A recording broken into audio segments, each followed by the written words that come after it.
That's great. Real quick, this is the Iowa Shoes. Check it out. Nice to meet you. I work with Sam. Well, I get to work with him in the field, so. I get to work with him in the field too. Yeah. Sam's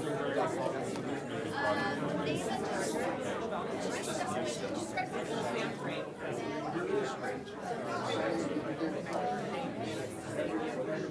Thank you. It's a pleasure meeting you. I have an idea tonight. Yeah. Thank you. Hey guys, how are you? Nice to see you too. How's it going? Great to see you guys. I know how it's so. We had a great Absolutely. Just one of only 4 words of the project. Super excited. You know, hopefully it's going to show generations of folks here and throughout our county. So we got a lot more sand also to come. Oh, yeah. 10 years of right when I tuned in. Awesome. Then you get to meet Thank you. Great to see you guys. Good seeing you. Thank you. Thank you. You too. You want to come stop in? I would love that. I would love that. Well, Sam, let's find a grab that box. I have to tell you guys, I feel so bad. It's a good idea. Every 2 years, I try to have 50 meetings. I have 10 cities, so I try to have 50 meetings with all the council, all the mayors for all 10 cities. And this year we had like 25, 30 of them. We didn't finish, and I felt bad. I can totally have a list of people I need to follow with, and every month the list, I knock 10 out, there's 10 more on. Okay. He's the one who helped me with this happen. Yeah, looking at it. Thank you. That'll start. If we could come to order here, ask everybody to take a seat and quiet down a little. We could come to order. Thank you.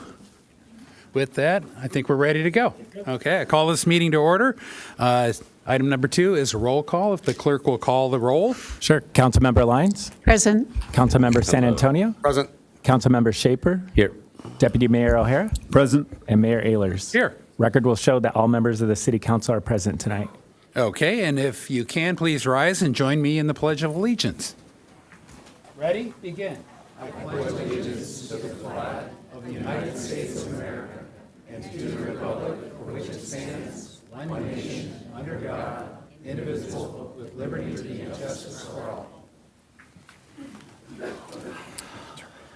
Tonight, item 4 is special presentations and proclamations, and we have 2 of them. And we're very lucky to be joined by our Congressman Mike Levin from our district for the award presentation to recognize the national award winner from the American Shores and Beach Preservation Association. For the Best Restored Beach Award of 2025. So we'll be doing the presentation up here. And this is for San Diego County for the California project known as the U.S. Corps of Army Engineers Encinitas Solana Beach Coastal Storm Damage Reduction Project. So with that, I'll be going down there and we'll have Congressman join us along with I believe, staff, and we'll present the award. So we're going to do a little presentation here, just real quick, and I'll bring you guys up. So my name's Todd Morad, the Coastal Zone Program Administrator here at the city. Excited to make this presentation. As you stated, Mayor, the American Shores and Beach Preservation Association awarded the San Diego County, California project a national award for Best Restored Beach 2025.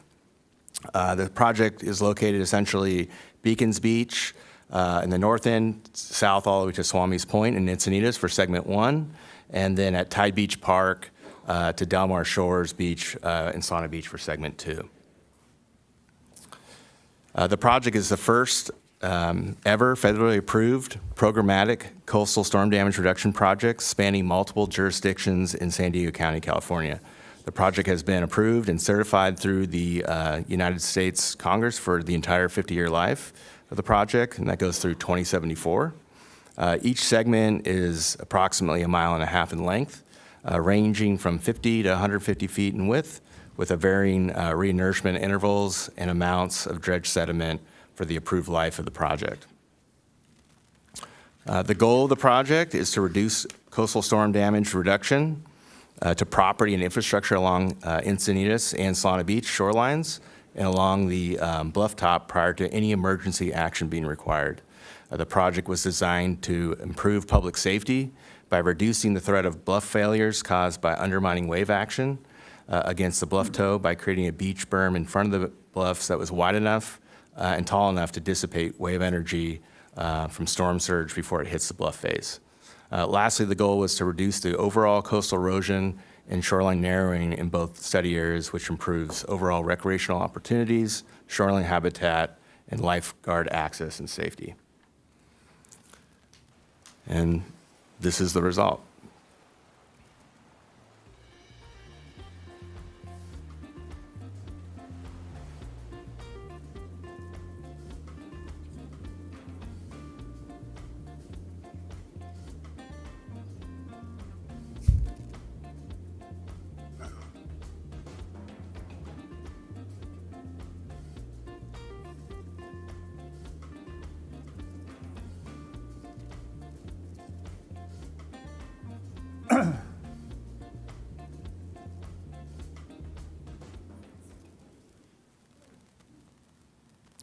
And so we're here today to basically present two awards. The first award is presented to U.S. Representative Mike Levin of the 49th Congressional District, who secured and delivered approximately $30 million in congressional funds for this project to get this project's first phase construction on time. Without these funds and your diligence to this endeavor, we wouldn't be here today discussing this project and or receiving national recognition for its merits. We greatly appreciate all that you've done for the city and continue to do. The second award is to the Encinitas City Council, who has supported this program and this project for many years. It's with your vision and guidance that this project has been prioritized, funded, constructed, and now recognized as a nationally best restored beach award recipient from ASBPA. So congratulations. If you guys can come up and receive your awards. Thank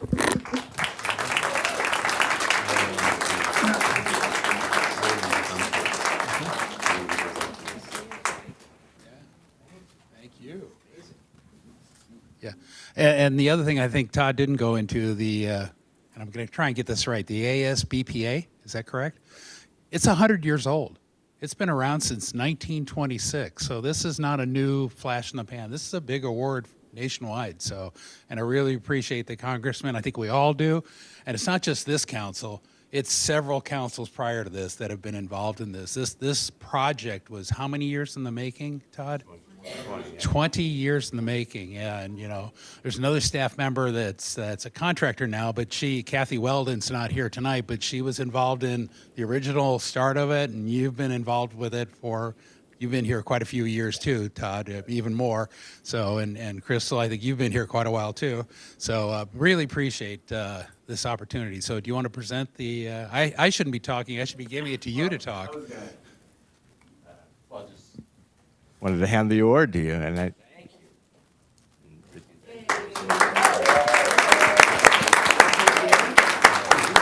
Well, I just want to thank the mayor. I want to thank the council and all of the staff. I think they deserve a round of applause too. The staff that's here, thank you guys. And that, you know, I accept this on behalf of my team as well. They worked really, really hard. I remember when we got to Congress in 2019, the big problem was, number one, the Army Corps wasn't exactly focusing on this project or a lot of the projects like it. And they had it in their mind that it was about just recreation. It was about tourism, which is all true. We need it for our regional economy, but it's really about safety, and it's about the stability of our rail corridor and our entire economy for the whole region. So they changed that mindset, and then we were able to work with them, obviously, with your predecessors and with you. And now the key is 50 years, 2074, I'm going to be 96 years old. So we got some work to do, but we're going to get this appropriated on an ongoing basis. So it's really an honor to work with you all on this. Thank you so much, Mayor. Thank you. And speaking of ongoing appropriations, in the case of Encinitas, this program is every 5 years. So we just did it in 2024. We're going to be talking appropriations coming up here in 2029. Well, the good The good news about this is since we got this 30 million, I got on the Appropriations Committee and on the Energy and Water Subcommittee that has jurisdiction over the U.S. Army Corps of Engineers. So we are going to work really, really hard for this funding. I don't know if I'm going to make it to 96, though. I'm almost sure it's not going to be me at 96 years old. But we're going to work very, very hard for this project for as long as possible. Well, I'll be mayor here if you'll be congressman there, okay? A deal? All right. Okay. And this one is to the council. Do you guys all want to come up? Come on down. Did you want to?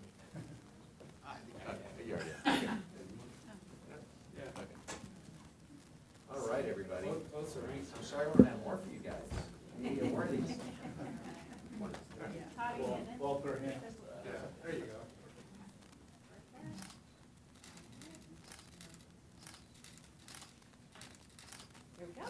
Perfect. Thank you.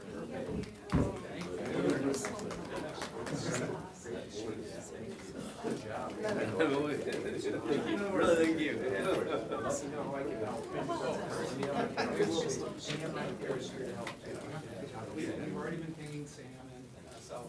Thank you, guys. Absolutely.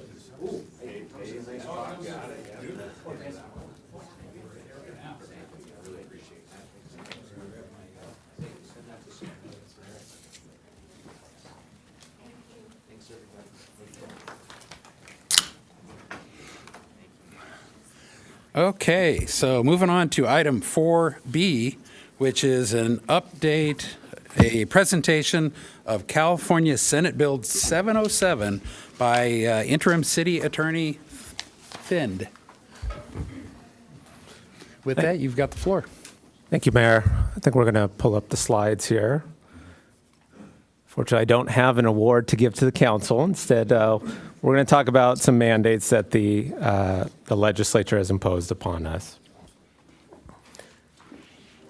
So as the council and probably the public is aware, the Brown Act is a state transparency law that applies to legislative bodies of local agencies. It has three main components. One, meetings need to be open. Two, meetings of legislative bodies need to have an agenda. And three, the public has to have an opportunity to comment at these meetings.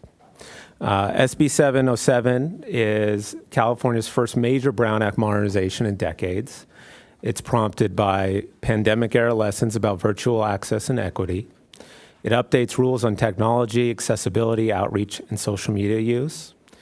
And it shifts the focus of the Brown Act from access to required engagement, including hybrid public participation, language translation of agendas, and expanded community outreach.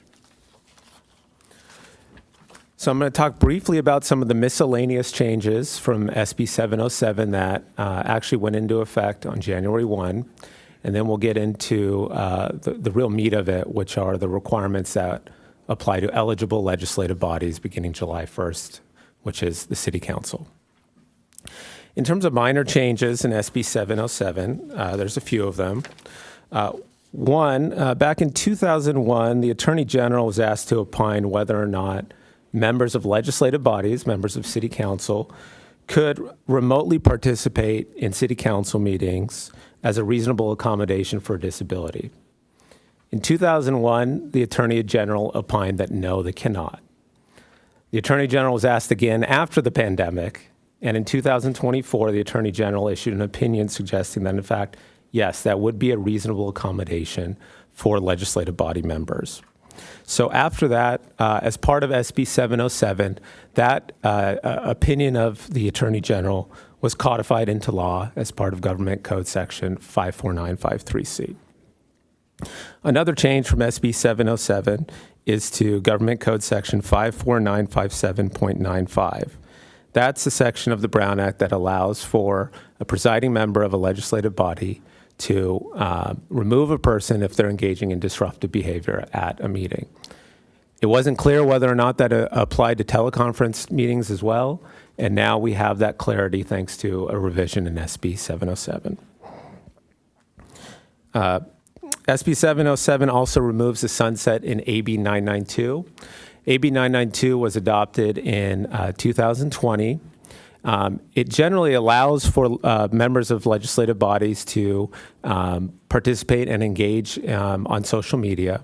However, AB 992 prohibits members from responding to anything another member of the same legislative body posts on social media regarding agency business. AB 992 was originally subject to sunset on January 1st, 2026, but thanks to SB 707, it is now indefinitely part of law going forward. Finally, there were changes to the definition of just cause. Just cause allows for remote participation by council members or members of other legislative bodies at meetings. The typical example is if you have to engage in caregiving for a dependent member of your family, if you have an infectious disease. There's a few others, but the list of just cause was expanded to include when you have an immunocompromised family member, or if you're engaging in military service obligations that are over 50 miles outside the boundaries of the local agency that you're a member of. In terms of the meat of the changes, those focus on what are known as eligible legislative bodies across the state. There are three different types of eligible legislative bodies. One, a city council of a city or county board of supervisors of a county with a population of 30,000 or more. We check that box. We also check the second box, which is a city council of a city located in a county with a population of 600,000 or more. The major changes also apply to board of directors of special districts that meet certain requirements. As I note there, SDWD is technically not subject to SB 707. Because it doesn't meet the specific requirements. Namely, it doesn't include the entirety of a county, it doesn't have over 1,000 full-time employees, nor does it have over $400 million in revenue. However, based on longstanding practice of the city, the SWD board has generally mirrored the procedures of the city council, and that's the plan that we have going forward. So there are three main mandates that are effective July 1st, 2026, and that will be in law until December 31st, 2029. Although you can imagine in 2029, the legislature will probably extend them indefinitely. The first is remote public access. We could skip ahead 2 slides. So what is remote public access? Beginning July 1st, members of the public must be able to attend and participate in city council meetings via two-way telephonic service, which is a dial-in service that does not require internet, or a two-way audio-visual platform, which is an online platform allowing both video conference and telephonic service. A number of cities are going to be using Zoom, and that's what we plan on utilizing going forward in July. So this will be all meetings going forward. There are some exceptions to meetings that are taking place outside of the usual meeting location, like, for example, to inspect property, to meet with elected or appointed officials, or some other exceptions that apply. But the general rule will be city council meetings going forward on July 1st will be subject to this requirement. Next slide, please. So in terms of next steps for the city and staff, we're going to be reviewing our infrastructure that's needed to facilitate remote public access. We think we already have a lot of it in place, but we still have some work to do. In addition, the council has to approve a disruption policy in advance of July 1st. And there's a few components to it. One, a disruption in the service generally will trigger a recess for at least 1 hour or until it's resolved. If the disruption is not resolved within the hour, the legislative body may still move forward with the meeting without the two-way service, but it will have to do so based on a roll call vote and making certain findings. The policy must also address procedures for recessing and reconvening a meeting in the event of disruption and the efforts that the body has to make to attempt to restore the service. The second major mandate is translation. So eligible legislative bodies, which include the city council, are to reasonably assist members of the public who wish to translate a public meeting into any language or wish to receive interpretation provided by another member of the public, so long as doing so doesn't disrupt the meeting. Now, to be clear, the city doesn't have to provide an interpreter or interpretations going forward, but there are other examples of how it could reasonably assist, such as it could arrange space for one or more interpreters, or it could allow extra time for interpretation to occur. In addition, some cities and counties will have additional translation requirements, namely that agendas will need to be translated and websites as well. Those are counties that trigger this applicable languages section, meaning that the data from the most recent American Community Survey shows that it's a language that is spoken jointly by 20% or more of the population, if at least 20% of the population speaks English less than very well. This does not apply to Encinitas based on our review of the data. Mandate number 3 is web access and outreach. So there are a number of obligations going forward. City councils are to encourage participation in public meetings, including to underrepresented and non-English speaking communities. SB 707 also requires a way for residents to electronically request agendas and supporting documents. Bodies are to make, quote, reasonable efforts, again, to invite groups that do not traditionally participate in meetings. So examples of this include outreach to non-English media and community or civic groups in the jurisdiction. And generally speaking, the law does provide us with flexibility, and it focuses on what those reasonable efforts are rather than dictating exactly what specifically we need to be doing. Next slide, please. So in terms of outreach obligations under SB 707 for the public meetings webpage, each eligible body must maintain a dedicated public meetings webpage.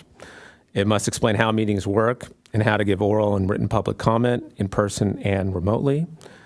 It also has to include a calendar of public meetings and links to meeting agendas. The agency's homepage must clearly link to the public meetings page and electronic request system. We already have most of this covered, but we will be making some modifications as well going forward.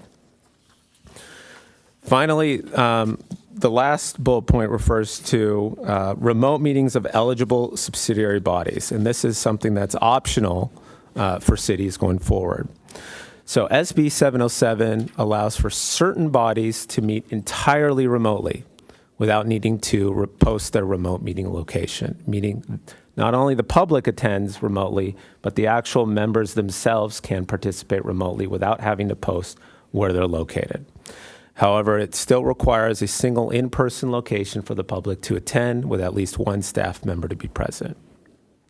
This doesn't apply to the city council and it doesn't apply to planning commission, but it can apply to non-decision-making advisory bodies that cities have, so which would be the majority of our other commissions, if not all the other commissions other than planning commission.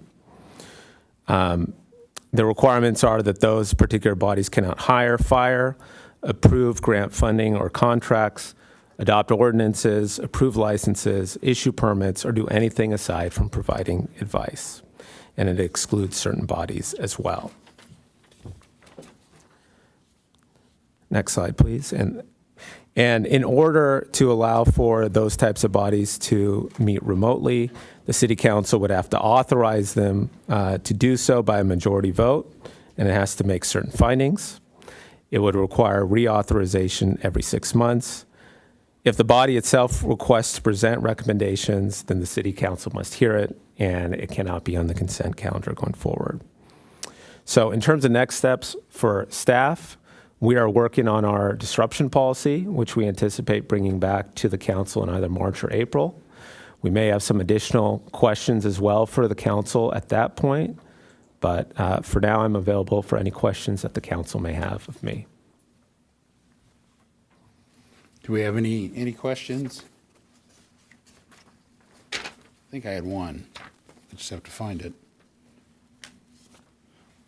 Typically, and in our past practice, although it's not a requirement, is for subcommittees of the city council to follow Brown Act and be noticed. I guess, would we plan on doing, allowing for the same remote access to those meetings too? Would we have the option for not necessarily going there and making them purely in person? So the rule would be that ad hoc advisory subcommittees that are temporary in nature, right? Yep. Go look at an issue, two of you, come back, report, and then the city council as a whole will decide on it. They are not subject to the Brown Act. That is the rule. Right. So if it qualifies for that, then that ends the conversation right now in terms of a Brown Act mandate to do so. The council then, though, could decide that it still wants these types of subcommittees to abide by the Brown Act regardless, but there would not be a state mandate to do so. And typically, we have done that. We've been saying most of the subcommittees, if not all, but most of them have been open meetings, published agendas, free to the public. And so I'm assuming the recommendation, maybe not, staff would come back and say, hey, for those that we do want to do that, we would do the whole SB 707 plus the old Brown Act. So we would do it remotely also.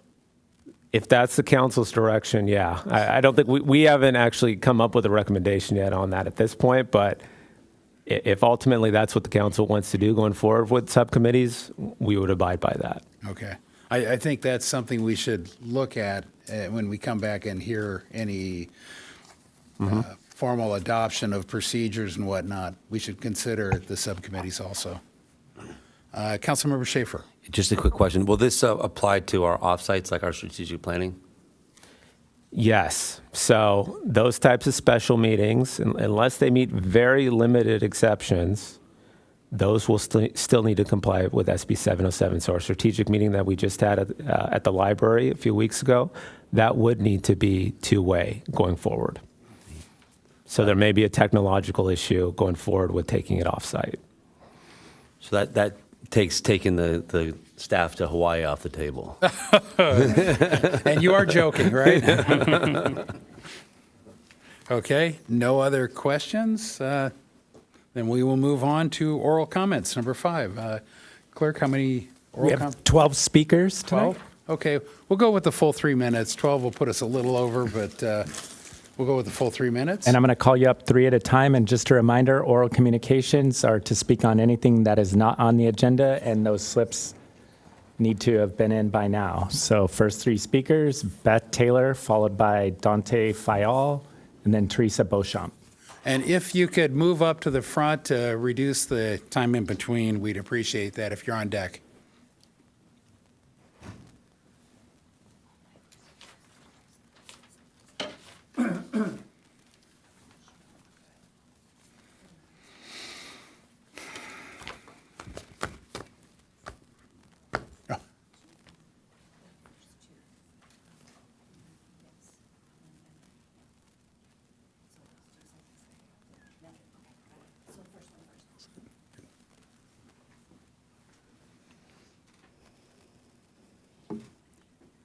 Okay. Good evening, Mayor and council members.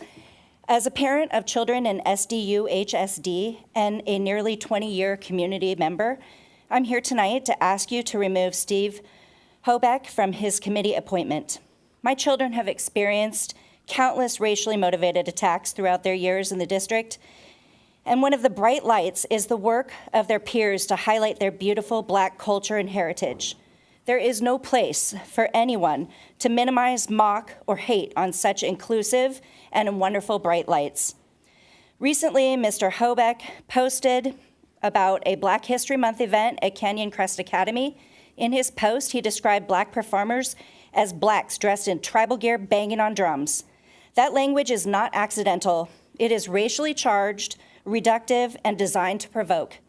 Here are the facts. CCA hosted a Black History Month celebration that brought together students, staff, and families. The event featured special guests from the World Beat Cultural Center, along with remarks from Assistant Principal Gary Thornton and members of the Black Student Union. The focus was history representation and community. It was educational, it was inclusive, it was appropriate. Reducing that event to a caricature about tribal gear and banging on drums strips it of context, and plays into tired stereotypes. Words matter. When someone serving in an official advisory role uses language that demeans or racializes members of our community, it undermines trust. City committee members are appointed to serve the entire community. That includes Black students, Black families, and residents who deserve to know what those in advisory roles will treat their culture and identity with respect. This is not about a political disagreement, it is about conduct and judgment. When someone chooses to frame a school celebration in a way that is racially inflammatory, they are signaling something about how they view members of this community. Encinitas is better than that. Our city should expect higher standards from those who hold appointed positions. I urge you to remove Mr. Hobeck from his recent committee appointment and make it clear that racially charged rhetoric has no place in our civic leadership. This is the post, and then the second one is, and then we'll end with the video real quick of, I think, Teresa, from the phone, please. And this is the students talking. I mean, clearly this event was educational in nature. Sorry, it's bad.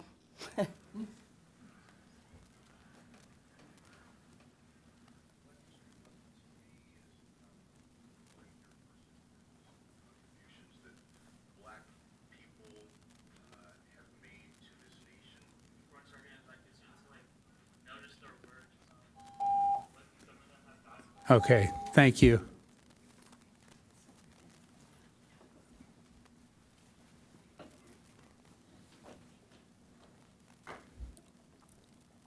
Hello, good evening, Mayor and City and Council members. My name is Dante Anabi Mustafa Edward Fayal, proud father of African descent, raising my family in Encinitas. I'm also professor of West African dance at a research institution in La Jolla, founder of a Southern California-based cultural arts and wellness collective, and a host of master artists from West Africa who teach here in the city. Our program draws diverse participants, including from Tijuana, fostering cross-cultural bonds that enrich our community. We chose Encinitas for its charm and inclusivity, but my family endures uncomfortable stares and subtle profiling from neighbors, making us feel like outsiders. This echoes biases like Stephen Hobeck's racist Facebook posts, demeaning Black contributions by calling us Blacks, and dismissing sacred West African drum traditions as banging on drums in tribal gear. This harms Black Americans via slavery era stereotypes, eroding self-esteem and civil rights, devalues West African heritage, alienating diaspora families, and normalizes erasure for indigenous and minority groups like Native or Latino communities, sowing division. Harboring such mindsets shames Encinitas, modeling bigotry to our youth, undermining empathy, tarnishing our reputation, and deterring diverse families. This is a video of my 5-month-old son playing his mini djembe. His joy illustrates West African arts, power, building creativity, confidence, and empathy in our youth, reducing stress, enhancing skill, and bridging divides. Our Encinitas workshops transform lives, empowering teens, uniting neighbors with benefits like resilience, cohesion, and tourism. They're adaptable for all. And Encinitas hasn't fully embraced this. I urge bold action, fund expanded programs in parks, school, and centers, master classes, free youth sessions, anti-bias trainings, remove individuals from public roles making racially loaded comments for accountability. This will turn stares into solidarity, creating an inclusive city for every child. Thank you for committing to progress.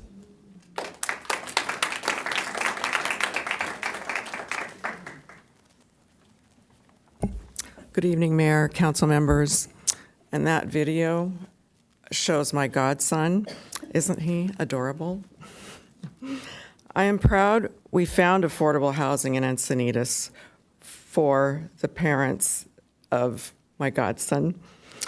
They are gifted artists, teachers who enrich our community. I warned them about microaggressions from neighbors being a possibility. But I never expected the source of that pain to be a representative of our local government.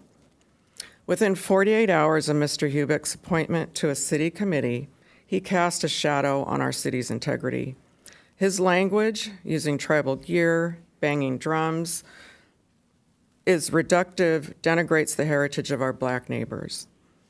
From 1985 to 1987, I served in the Peace Corps in Senegal. I fell in love with Teranga, the spirit of hospitality and mutual respect. In my village, music and dance were more powerful connectors than words, especially when I didn't have the language mastered yet. When my sons and I had an opportunity to return to Senegal and dance, my Serer family embraced us, saying, "You have not forgotten us." As an appointed official, Mr. Hubick's statements suggest a fundamental lack of respect for our diversity. When challenged, he defended his comments by accusing others of soft racism for not mentioning specific political figures that he thought were the most important. This deflection doesn't change the impact of his words. How can our Black residents and city staff trust his impartiality? Encinitas deserves representatives who build bridges, not those who disparage our cultural fabric. I am calling on this council to remove Mr. Hubick from his committee seat and to more Teranga for our city. Thank you. Next three speakers, Fabian Ganell, followed by Beth Whitaker, and then Joan Wapner.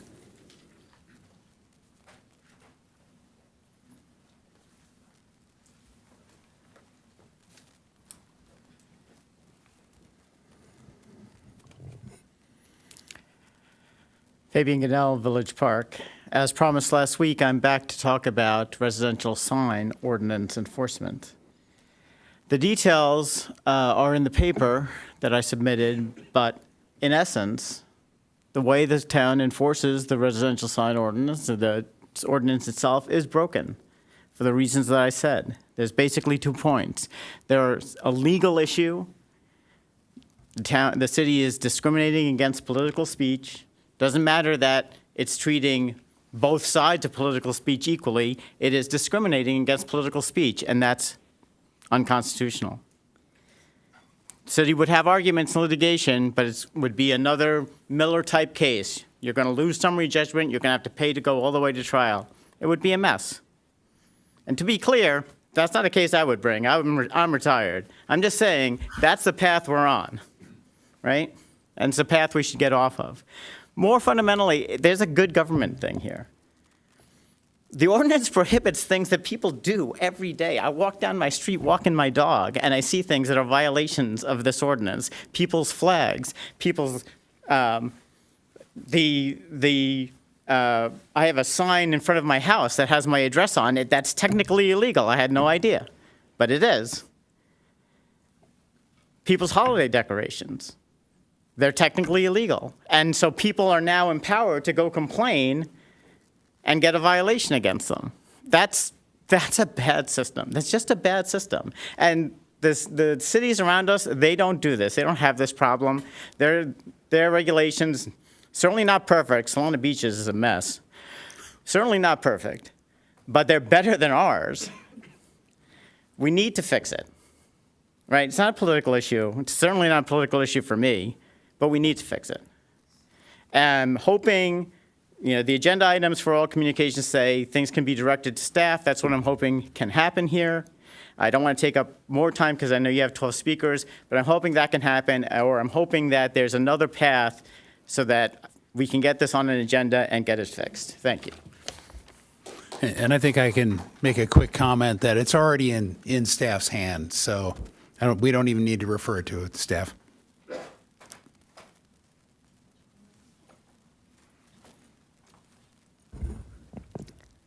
Good evening. I'm Beth Whitaker. Recently, I spoke here to ask Mail Council to confirm or deny community's perception that you support MAGA. Human and constitutional rights violations, climate change denying, and allegiance to the underlying patriarchy and eugenics-based ideology in Project 2025 and the MAGA movement are deal breakers for some of us when deciding who should represent us in local government. One of you last week declared that you are a current Republican, and I thank you for your transparency. That's what we need. No one should be ashamed of their beliefs or have to hide them from us when you are charged with representing us.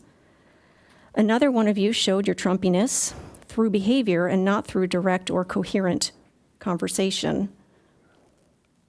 I support your constitutional right to have a worldview that I oppose.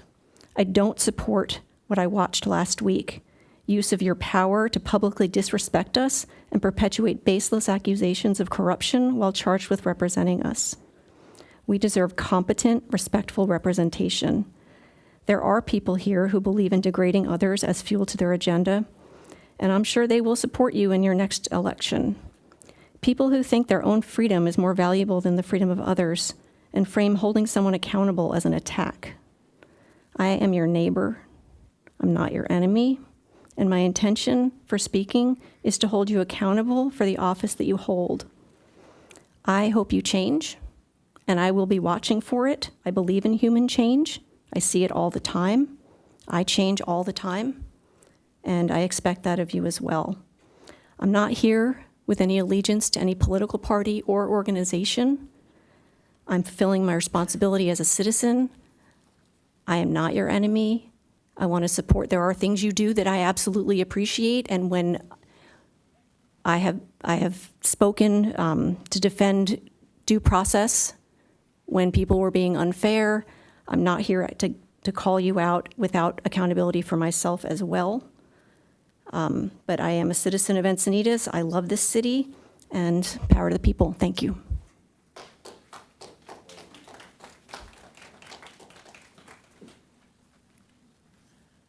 Good evening, Mayor and council members. My name is Joan Wapner. I'm a 25-year resident of Encinitas. Recently, I attended one of the 3 meetings held by the age-friendly Encinitas Action Planning Group. I was urged at that meeting by one of the facilitators at a table I sat at, and we rotated tables and facilitators, to come to the council meeting and make the suggestion of my plan. So here I am.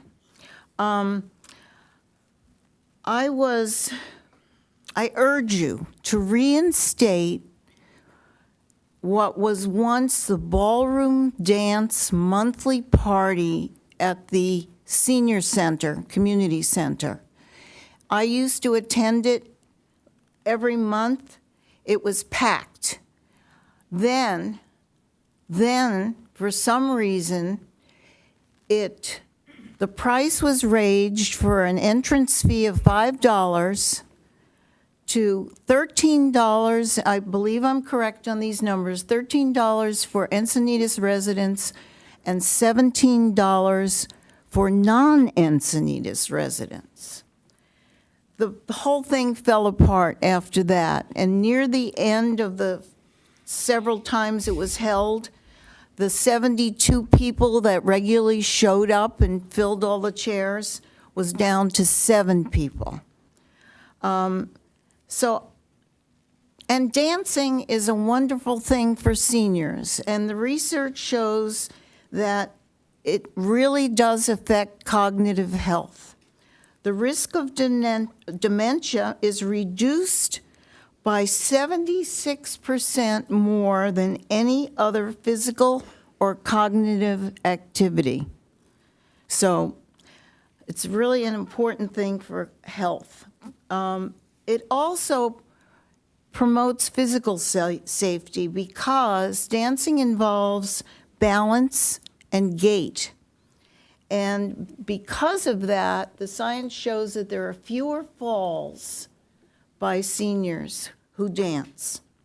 The other important factor is that it combats isolation, and that is a factor very apparent for many seniors.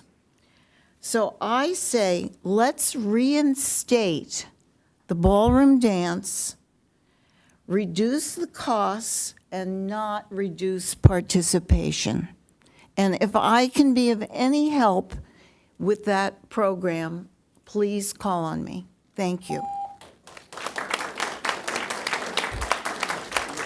Next I three would speakers. I would encourage you also to make that same presentation. I would encourage you also to go to the Parks and Rec Commission and make sure they hear that same message.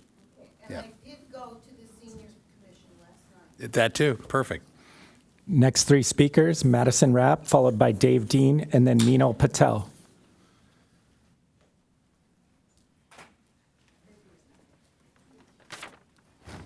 Hello, good evening, Mayor Ehlers and council members. Thank you for allowing me to follow up on my comments from last week regarding cannabis retail density in Encinitas. Across California, communities that have expanded retail access are now grappling with the downstream effects.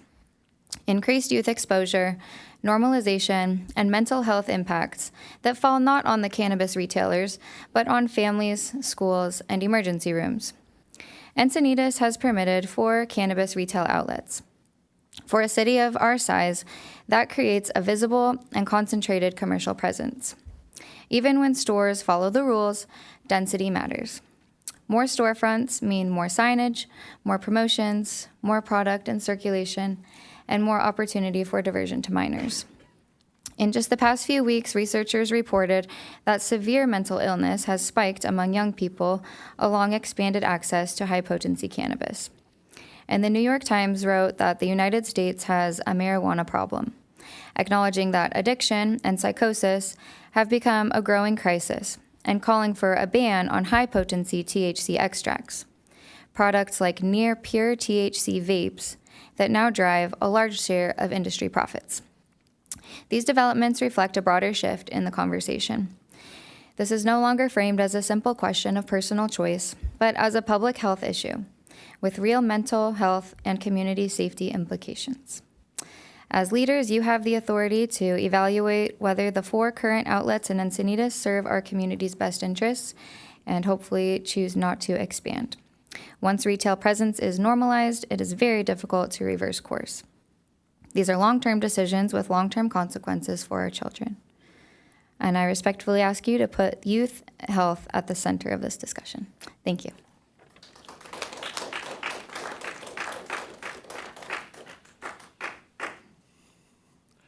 Good evening, Mayor, City Council, Dave Dean, and I wanted to share a few thoughts with you.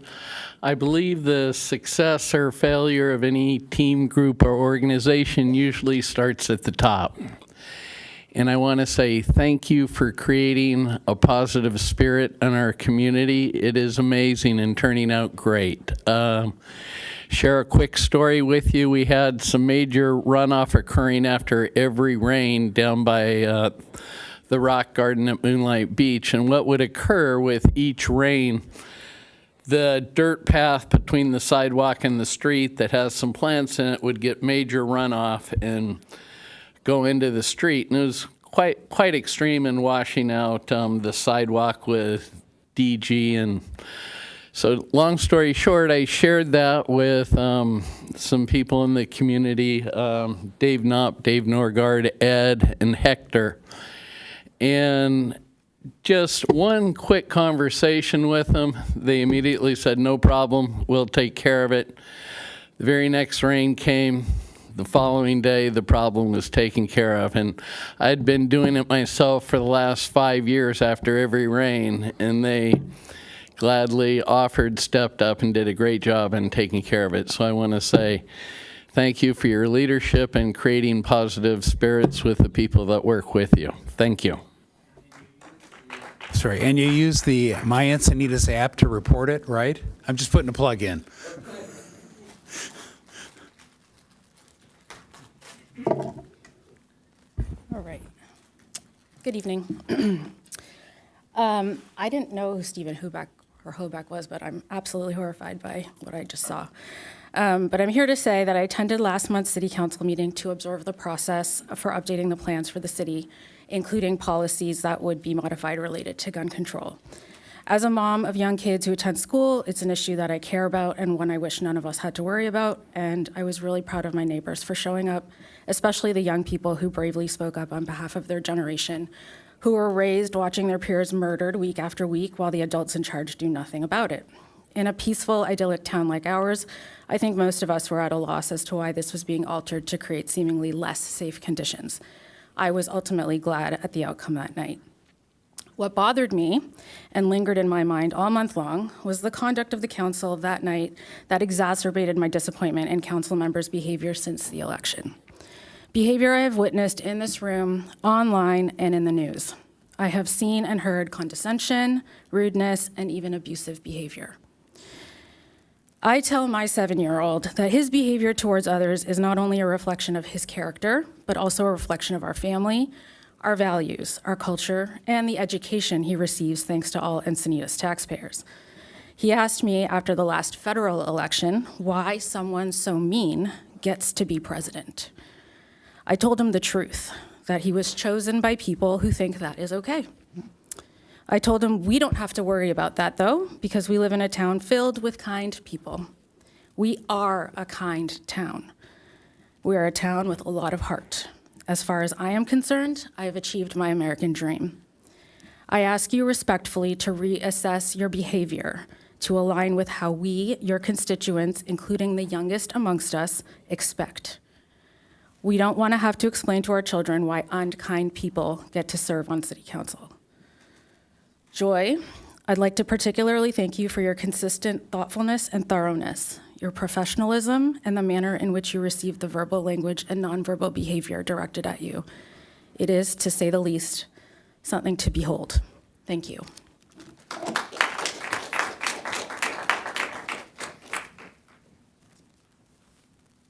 Final 3 speakers, Ella Ray Jones, followed by Ellen Burr, and then Scott Campbell.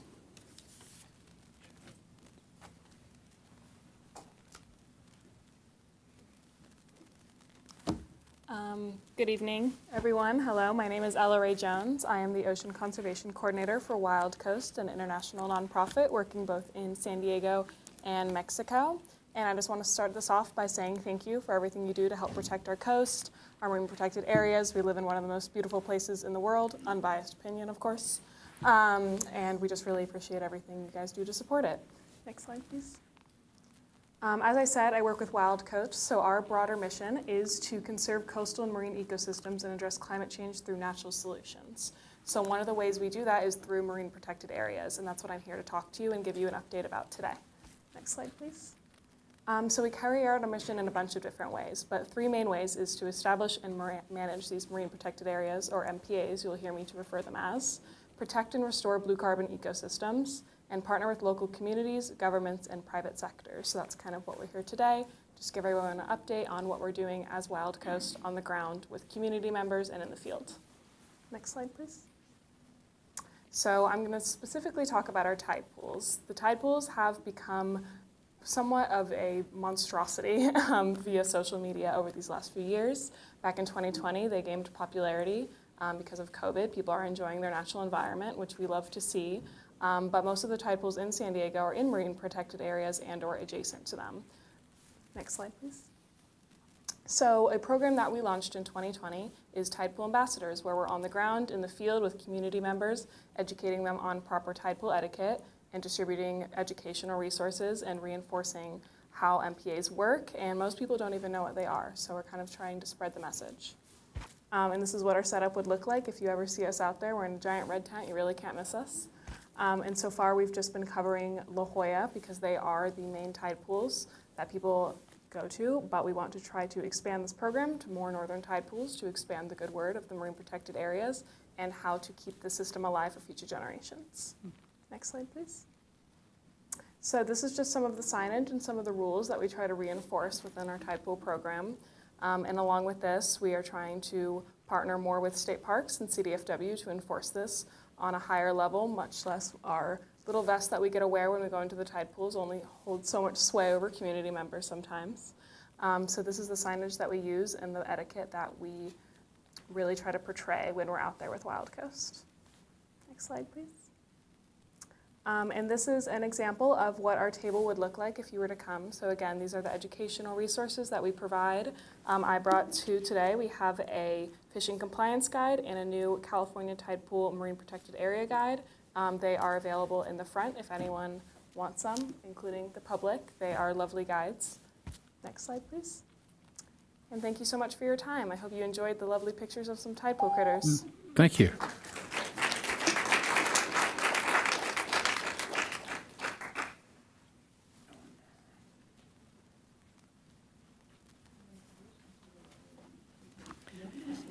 Good evening, Council. I, along with many, were gratified, encouraged, heartened, and even relieved to last week hear that our city attorney was going to be having a commission indoctrination into what's required to them. And I would hope that that does not exclude city council, mayor, and team leaders or executive members. It would be nice for everyone to be on the same page regarding all of that. And if it turns out great, I would also like to see the city attorney be in charge of having a one-and-done AB 1234 ethics training. Wouldn't be as many people, but that way it's all happens at the same time, and again, everybody's on the same page. But that's not enough. We are in a sorry state of affairs when I am in the grocery store and a stranger walks up to me and says, "What are we gonna do?" And then my wife and I started watching the city meetings a few years ago, but we don't do that anymore. Gives me indigestion, and it's not good for her blood pressure. Really, really, that is very sad. So what we need is a code of conduct. We don't really have one. We have the little communications guide back there on the wall, and we have the closest thing we have is a ethics training policy, which is really just an ethics training policy. But, so I looked at other cities. Del Mar has an extensive code of conduct or civil procedure, if you will. But just look at the very first line. Civility works, Del Mar Code of Civil Discourse. Together we will promote inclusion, listen to understand, show respect, be clear, and focus on the issue. Solana Beach, not much. They have a very, very long code that addresses everything you could think of, plus more. But I could find no real policy or statement code of conduct. But the winner is Carlsbad. Carlsbad has a wonderful code of conduct and engagement. City Council Code of Ethics, I'll give it to her. Thank you. Yeah.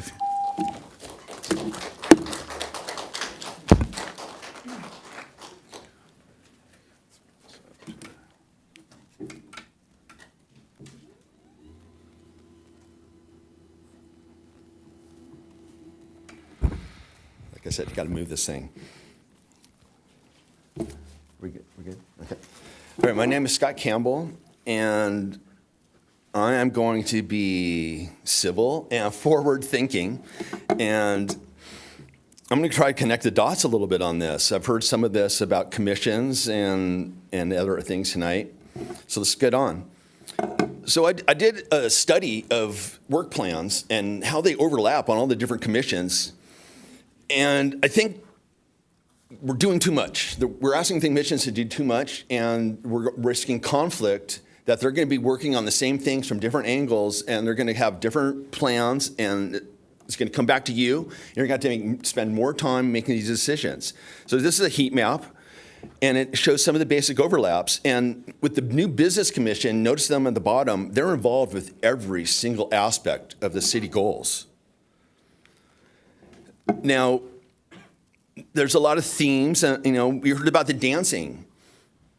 Dancing, people have to get there. There's mobility. They have to park. There's regulations. It costs money. There's funding. There's policy involved, and how there's arts and parks and recreation. There's a lot of commissions and areas involved in just that little one. We heard about the cannabis. That's a business issue also. People drive there. Mobility. They're going to maybe have traffic violations. That's public health and safety. All these little things overlap again for these commissions, And it'd be really great going forward, and I think, when you establish your work items for these commissions, that you think about the overlap and either do this in purpose, or if it's not on purpose, to take away from that. Now, in particular, the mobility is everything. Everybody comes up here and they talk about the traffic is too bad. We've got these new developments. And mobility affects all the commissions and all these different goals of the city. Just take a look at this.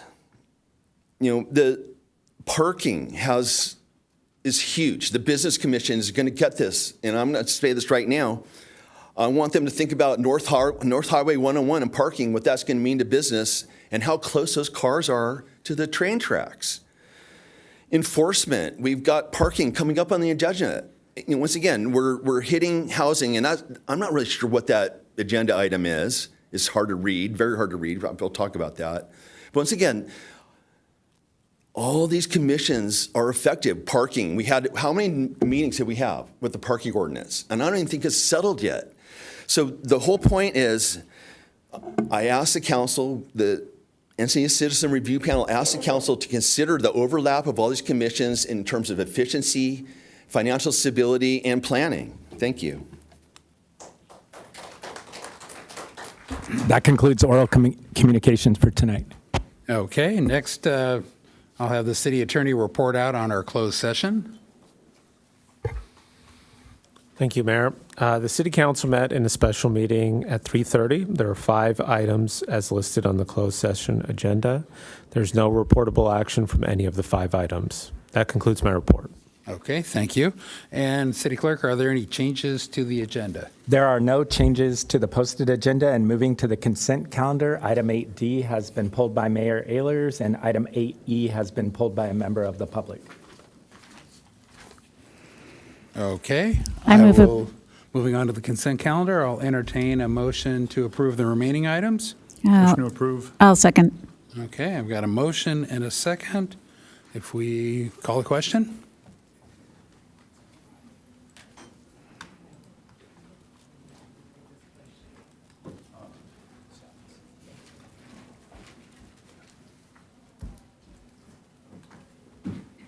That motion carries unanimously and takes us to item 8D. And I do not need a staff report on this.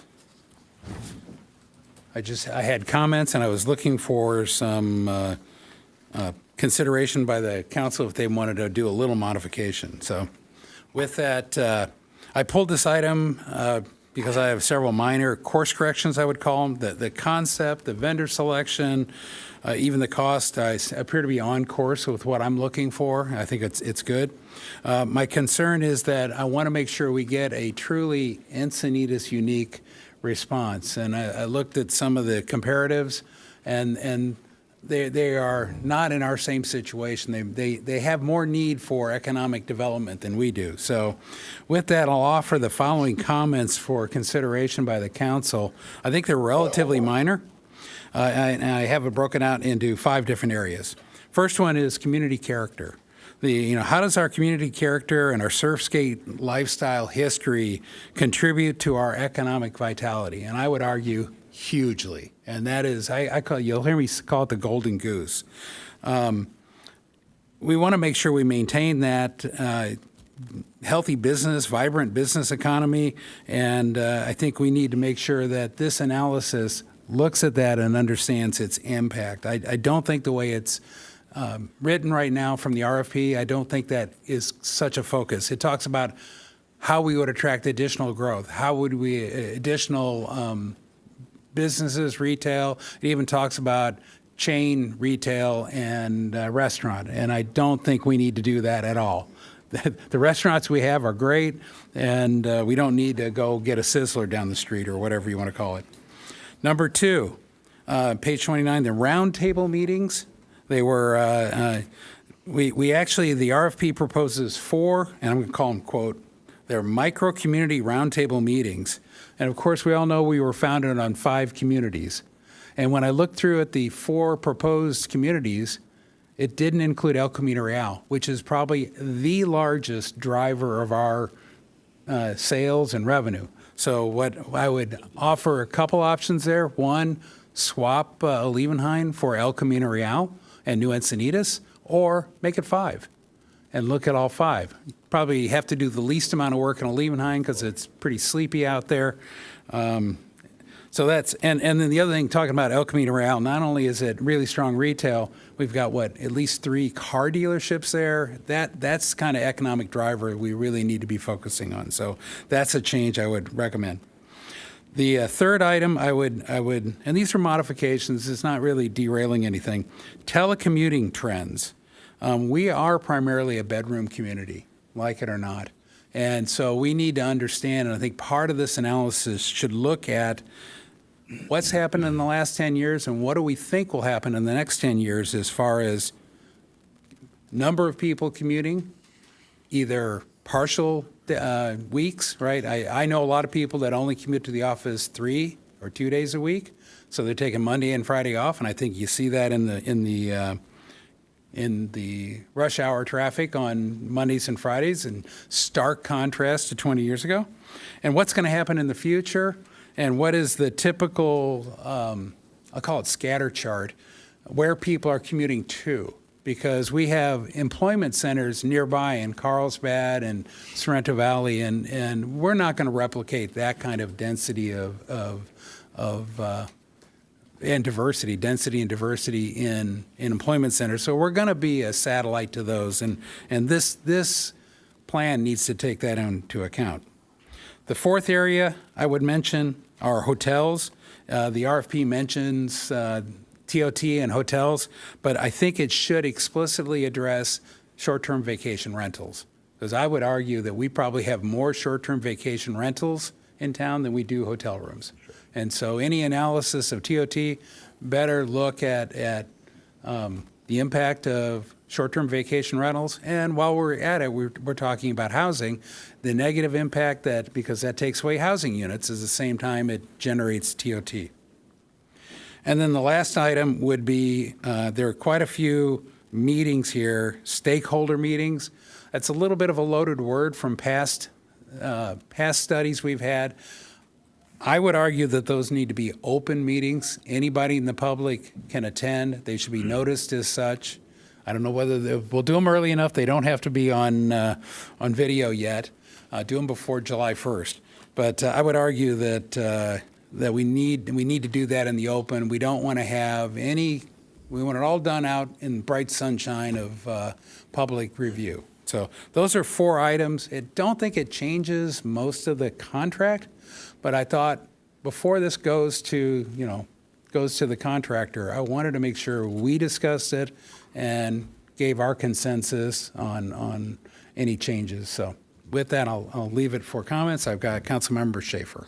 Thanks, Mayor. You said a lot of great things there. I would agree with you that, I disagree with you on, I think that we do have a massive economic moment of where we sit, where, 40th birthday, because of, I think you went one way with the digital telecommuting model. Mm-hmm. If that's growing, there's an absolute opportunity for this town. And I think we talked about it, at least in my briefing. There's an absolute opportunity for the digital worker, especially in this town. So people are actually moving more forward towards that, or improving some of the, especially some of the software engineers type stuff and autonomous stuff that we would need in the aerospace and the autonomous everything, really, not just aerospace, but air, land, and sea. So I do think that I agree with all of your assessments there, but I do think that there's going to be a need for economic growth, and I think that El Camino is a big portion of that. So on top of all of those items, I do think that the Business Commission coming is actually the perfect kind of open meetings that we're talking about specifically for this contractor to kind of look into. So I'm glad you're bringing this up. I do think that there's a natural kind of moment within our commissions, even though there might be some inefficiencies, people getting to and from places. There's a natural synergy happening along with kind of the items you just talked about. But I do like the changes you talked about with the surf skate culture. I know the skate community has talked about better access to the parks, better access getting to and from the parks on e-bikes. So again, there's a lot of availability here. But I just want to mute out the fact that this could be a mixed-use location in the future where people do live up above and work down below. And some of that might be in secure network type stuff, people that need secret or even top secret access.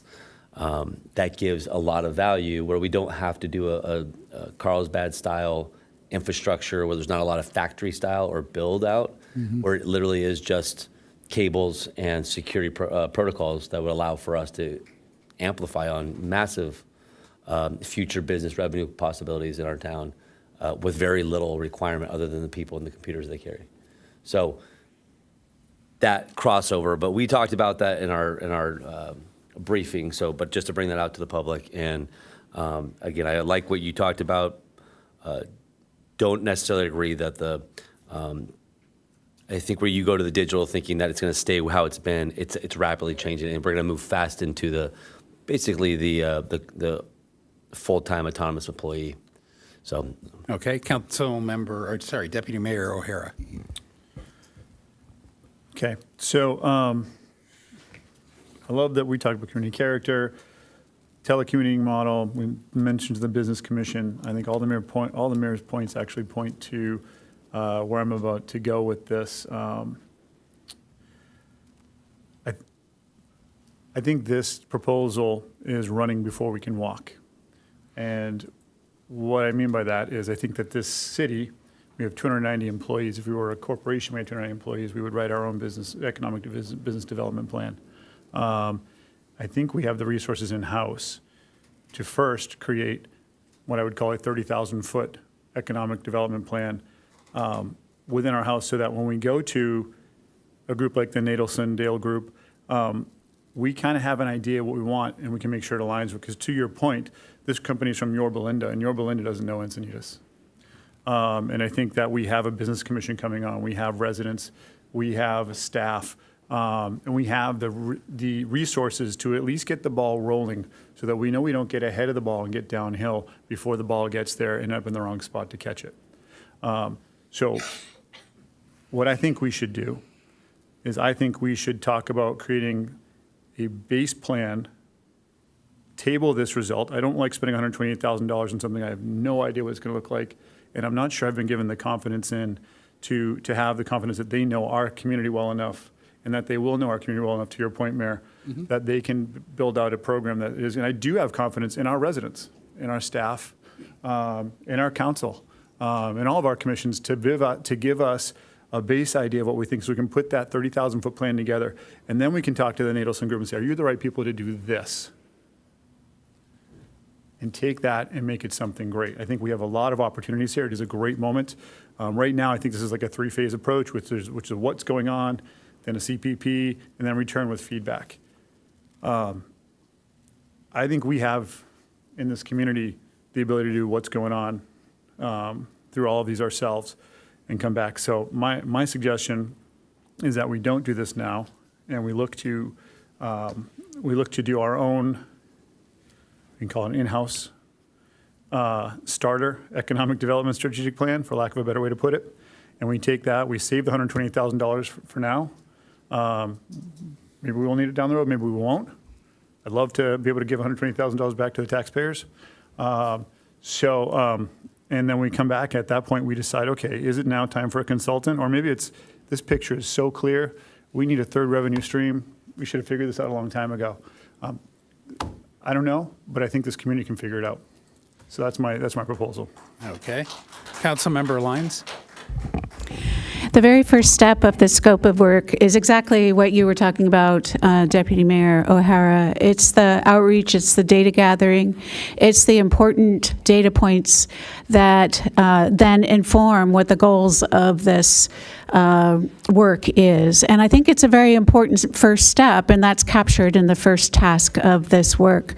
And so, Mayor, I appreciate your 4 additions. I felt by reading it myself that those were already captured in there, but the ones that you articulated, I think it's perfectly good idea to kind of put a finer point on them and be clear about who we are. The way that I see our needs is we aren't typical, and I think we know that. I think we all know that. We aren't typical. We're very unique. And we don't do what you would call typical economic development. That's not us. You know, that's nothing against Carlsbad, but that's like Carlsbad.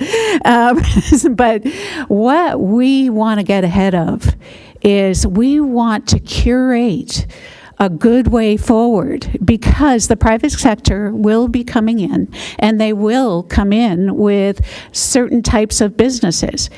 What if we curate a framework for them to be encouraged, for certain businesses that suit who we are, to be encouraged to locate here and encouraged to be part of our community in a proactive way that essentially curates how we go forward.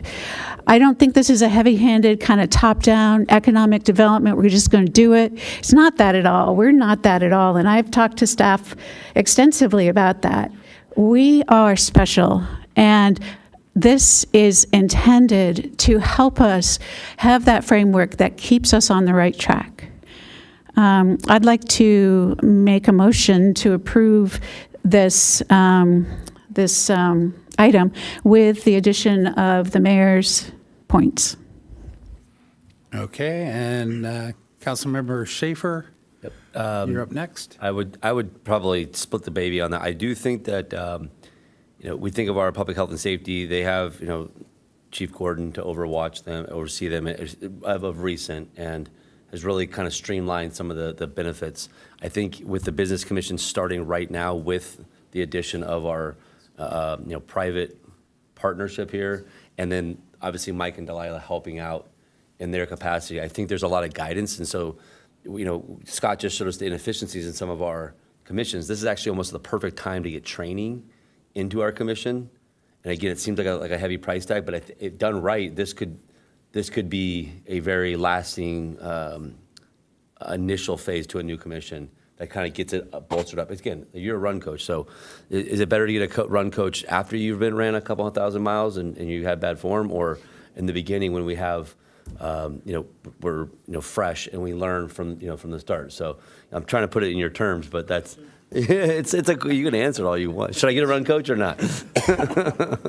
So, but that's what I see from that standpoint. So again, the price tag, I think it's within reason, especially depending on what we get over. And this is a multi-decade model here if we done right, and because that's where the city is as well, and the uniqueness and all that stuff. So I'll second the motion to approve.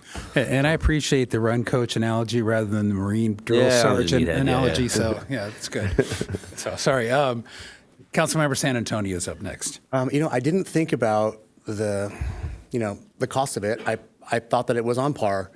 But then I also didn't think about what Deputy Mayor O'Hara said. I mean, we structured a 76-goal work plan that we delivered on most everything, and that was done with staff time. And we have some of this, the smartest staff here, some great council members. Maybe I'm not sold on it, but I definitely believe that what we accomplished together as a team, we were able to put together this work plan. I think that myself, when I've heard from people excited about this business commission, I always use people come to the shop, but you wouldn't believe how many people come to the shop to talk to me. I'm like captive audience there. I'm just stuck. But I love it, everybody out there on YouTube. But it's amazing how many people come to talk to me. And the people that are excited or interested in the Business Commission, sure, some of them just, maybe have a smaller business. But then there are some that have long-established businesses that are very excited and they want to be a part of it. And by the way, everybody, Business Commission is still open for applications, so please apply. But I guess along that lines, I keep thinking, I'm like, wow, I think just last week with all the commissions, how many people in our community are at the top of their game or retired at the top of their game. I mean, I said it last week. It's amazing how many people we have in this community that are so well-rounded, so smart, so willing to give their time. I don't know. It sounds like I wouldn't say it's a heavy lift for if we save this $128,000. I mean, we always need money for something else. So I don't know. I'm not set on it, but I feel like it's a good thing to think about, at least for right now. I mean, I'd have to agree with Deputy Mayor O'Hara, but Mayor Hillers. You did bring up some very valid points, and I love them all, every single one of them. They're all great ideas. Good. Deputy Mayor O'Hara. All right, so I will answer your question, Luke. What do you think, the first question I ask somebody when they come to ask about coaching? I have no idea. I say, what are your goals? What are your goals? And then I say, and then I look at myself and I say, if you want to run the 400, am I a sprint coach or a marathon coach? I'm not a marathon coach, distance coach. I'm not a sprint coach. We don't know if we're a sprinter, if we're running a marathon, if we're doing whatever. I think we need a third revenue stream in the city. I think we can accomplish that. I think there's multiple ways to hear it. I heard you say the same thing. I heard Deputy Mayor Lynn say the same thing, but a lot different context. I heard the mayor say the same thing with a lot different context. We don't know what we want. We don't know what the goal is. And we're going to spend $128,000 without a goal. And we have the resources in this room, in our city, and among our staff to at least get to the point where we have goals for this commission that are really clear, like what we think they are. We need something to cross-check. How many times do we bring in a consultant and we don't have the information of like how to check if they've even done a good job? If we don't have goals and idea what we want to do, we put ourselves in a position to basically take whatever they're going to say. And I'm sorry, but people from Yorba Linda are not going to get the subtleties, the nuances of the five towns that come to make a city. They're not going to get the nuances of our community and what makes it special. They're not going to know about the art that we're about to approve, right? They're not going to know all these little things. The people who live here do. They set the tone for this. Then we sign this contract, and we go from there. And instead of getting a product that we rush to vote on tonight, we get a product we're really excited about and lasts us 5 to 10 years, 15 years maybe. So I'm going to make a counter motion to table this for now, come back with we'll call it a rough draft economic development strategy that involves residents, staff, and council, and any commissions that we think, or I guess residents would include commissions. I think that covers my full thing. I'd like us to save the $128,000 so we can spend it wisely.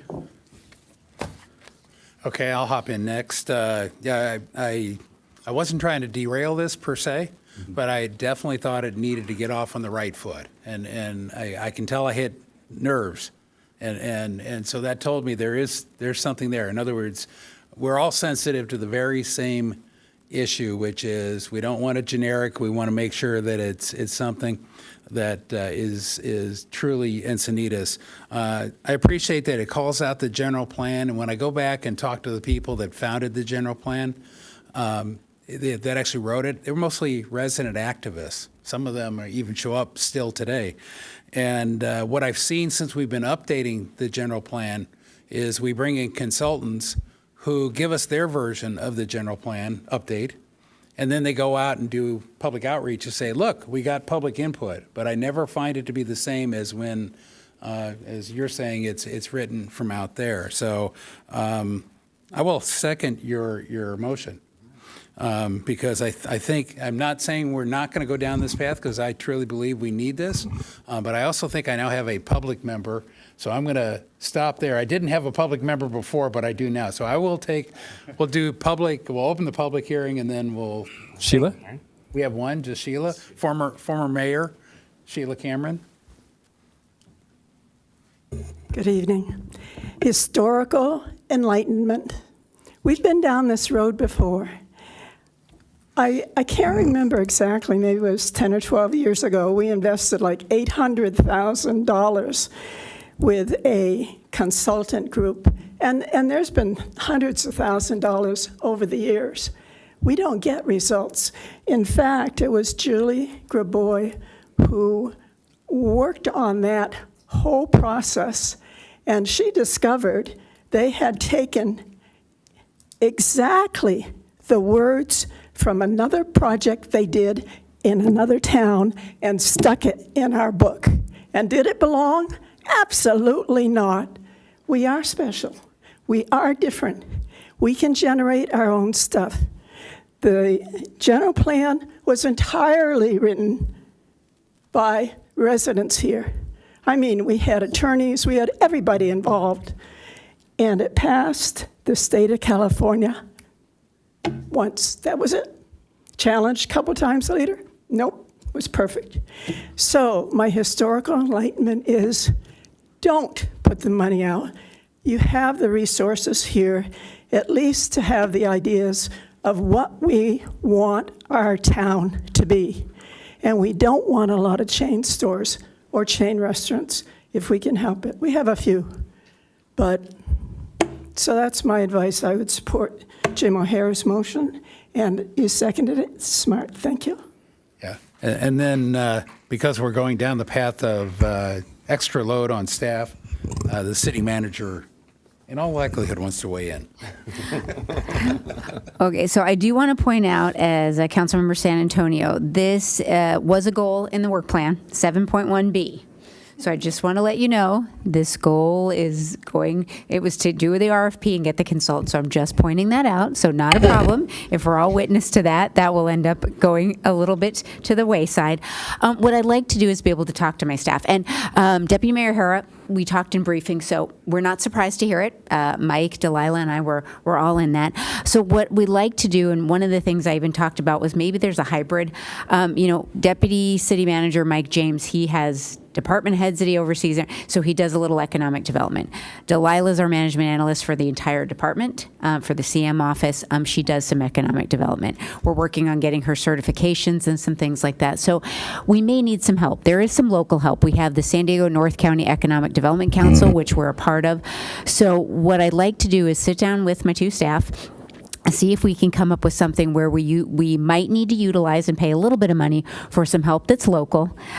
Because again, I would say they know some things, but I would look at them, they're not experts. They're not going to be, and they'll shake their head that they're not. So we might need a little bit of help, but we could make that local. We can definitely, I think the Business Commission is recruiting currently, so we can try to run this concurrent, and we can make this more of a community-based project and less consultant-based.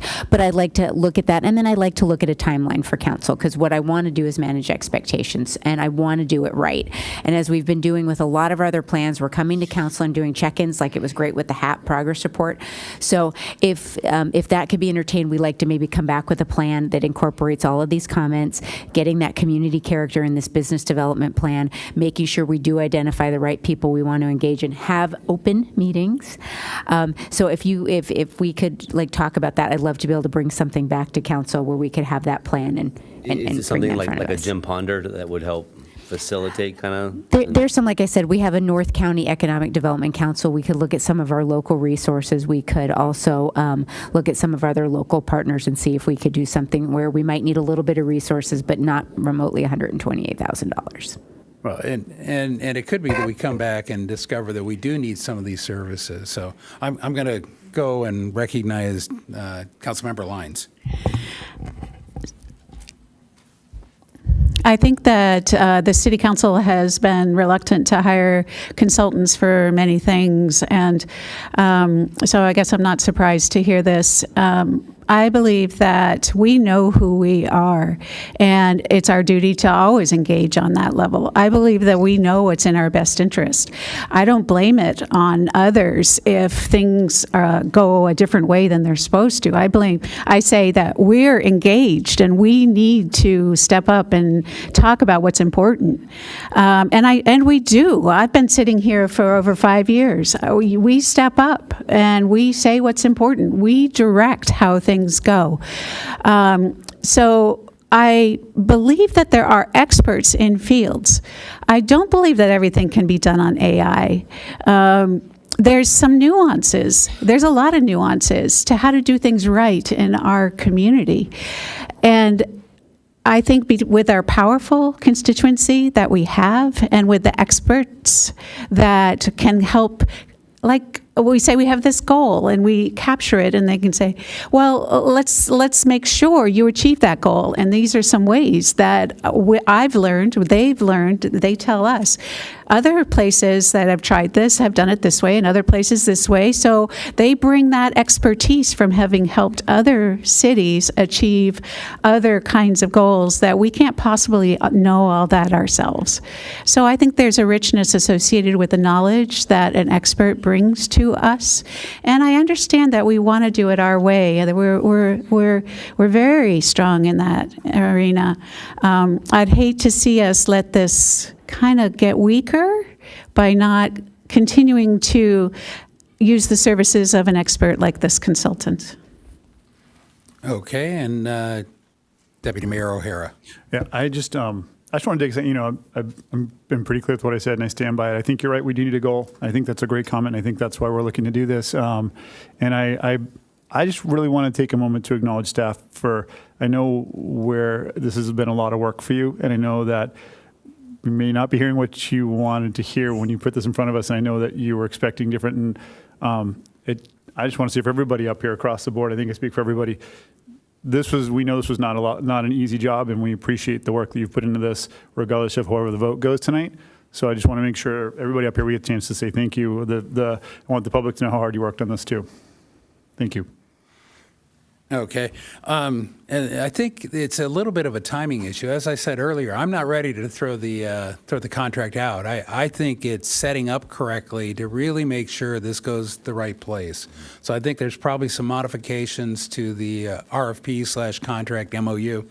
The other thing, I think getting the Business Commission on board, the timing of, and so when staff comes back with an alternate plan, I'd like to see how the Business Commission comes on board and comes up to speed with that.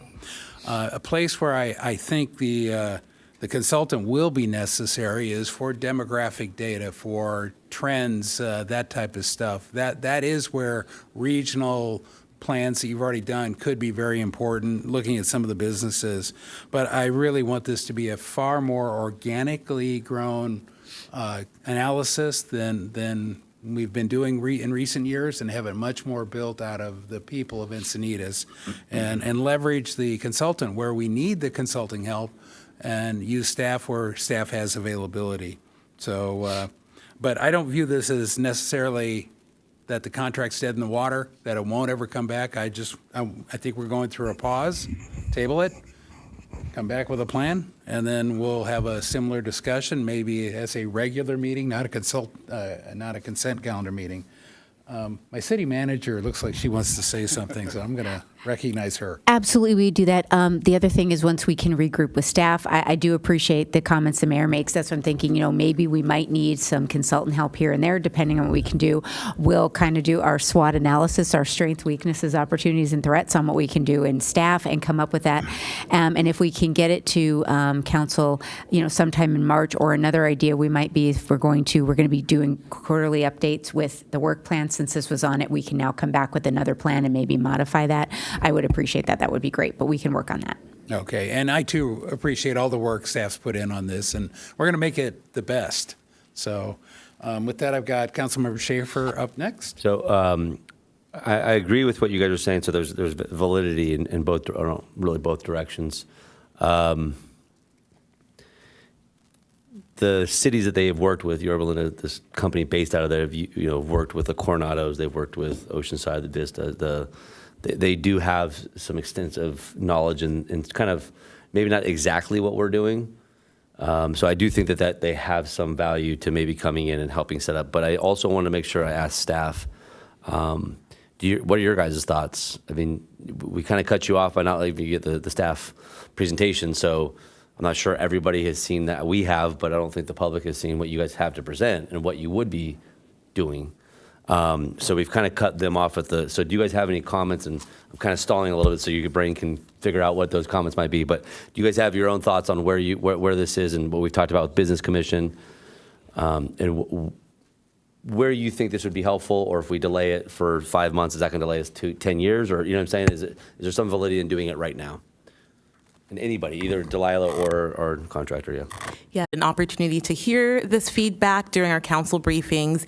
And at a high level, I do think there is some value in working with a consultant, primarily in, as you said, Mayor, specifically for the data collection. I think that would be extremely important to complete this work, because how do we know where we're going if we don't know where we're at, type of thing. Secondly, as Councilmember Lyons mentioned, I think it is a great opportunity to help shape the goals in the future for economic growth within the city, and not necessarily economic growth, because as you've mentioned, we are fairly established, but economic stability, maybe economic re-envisioning, because the world is changing, and how are we going to grow with this changing economic climate? And then I definitely think that the Business Commission will play an important role in this. I think they could work in tandem together, where as we are creating this strategic plan, the goal was to have the commission appoint committee members to serve on one of the task force. So that way they could number one, include what the other commissioners are saying, but have a direct influence on the strategic planning process.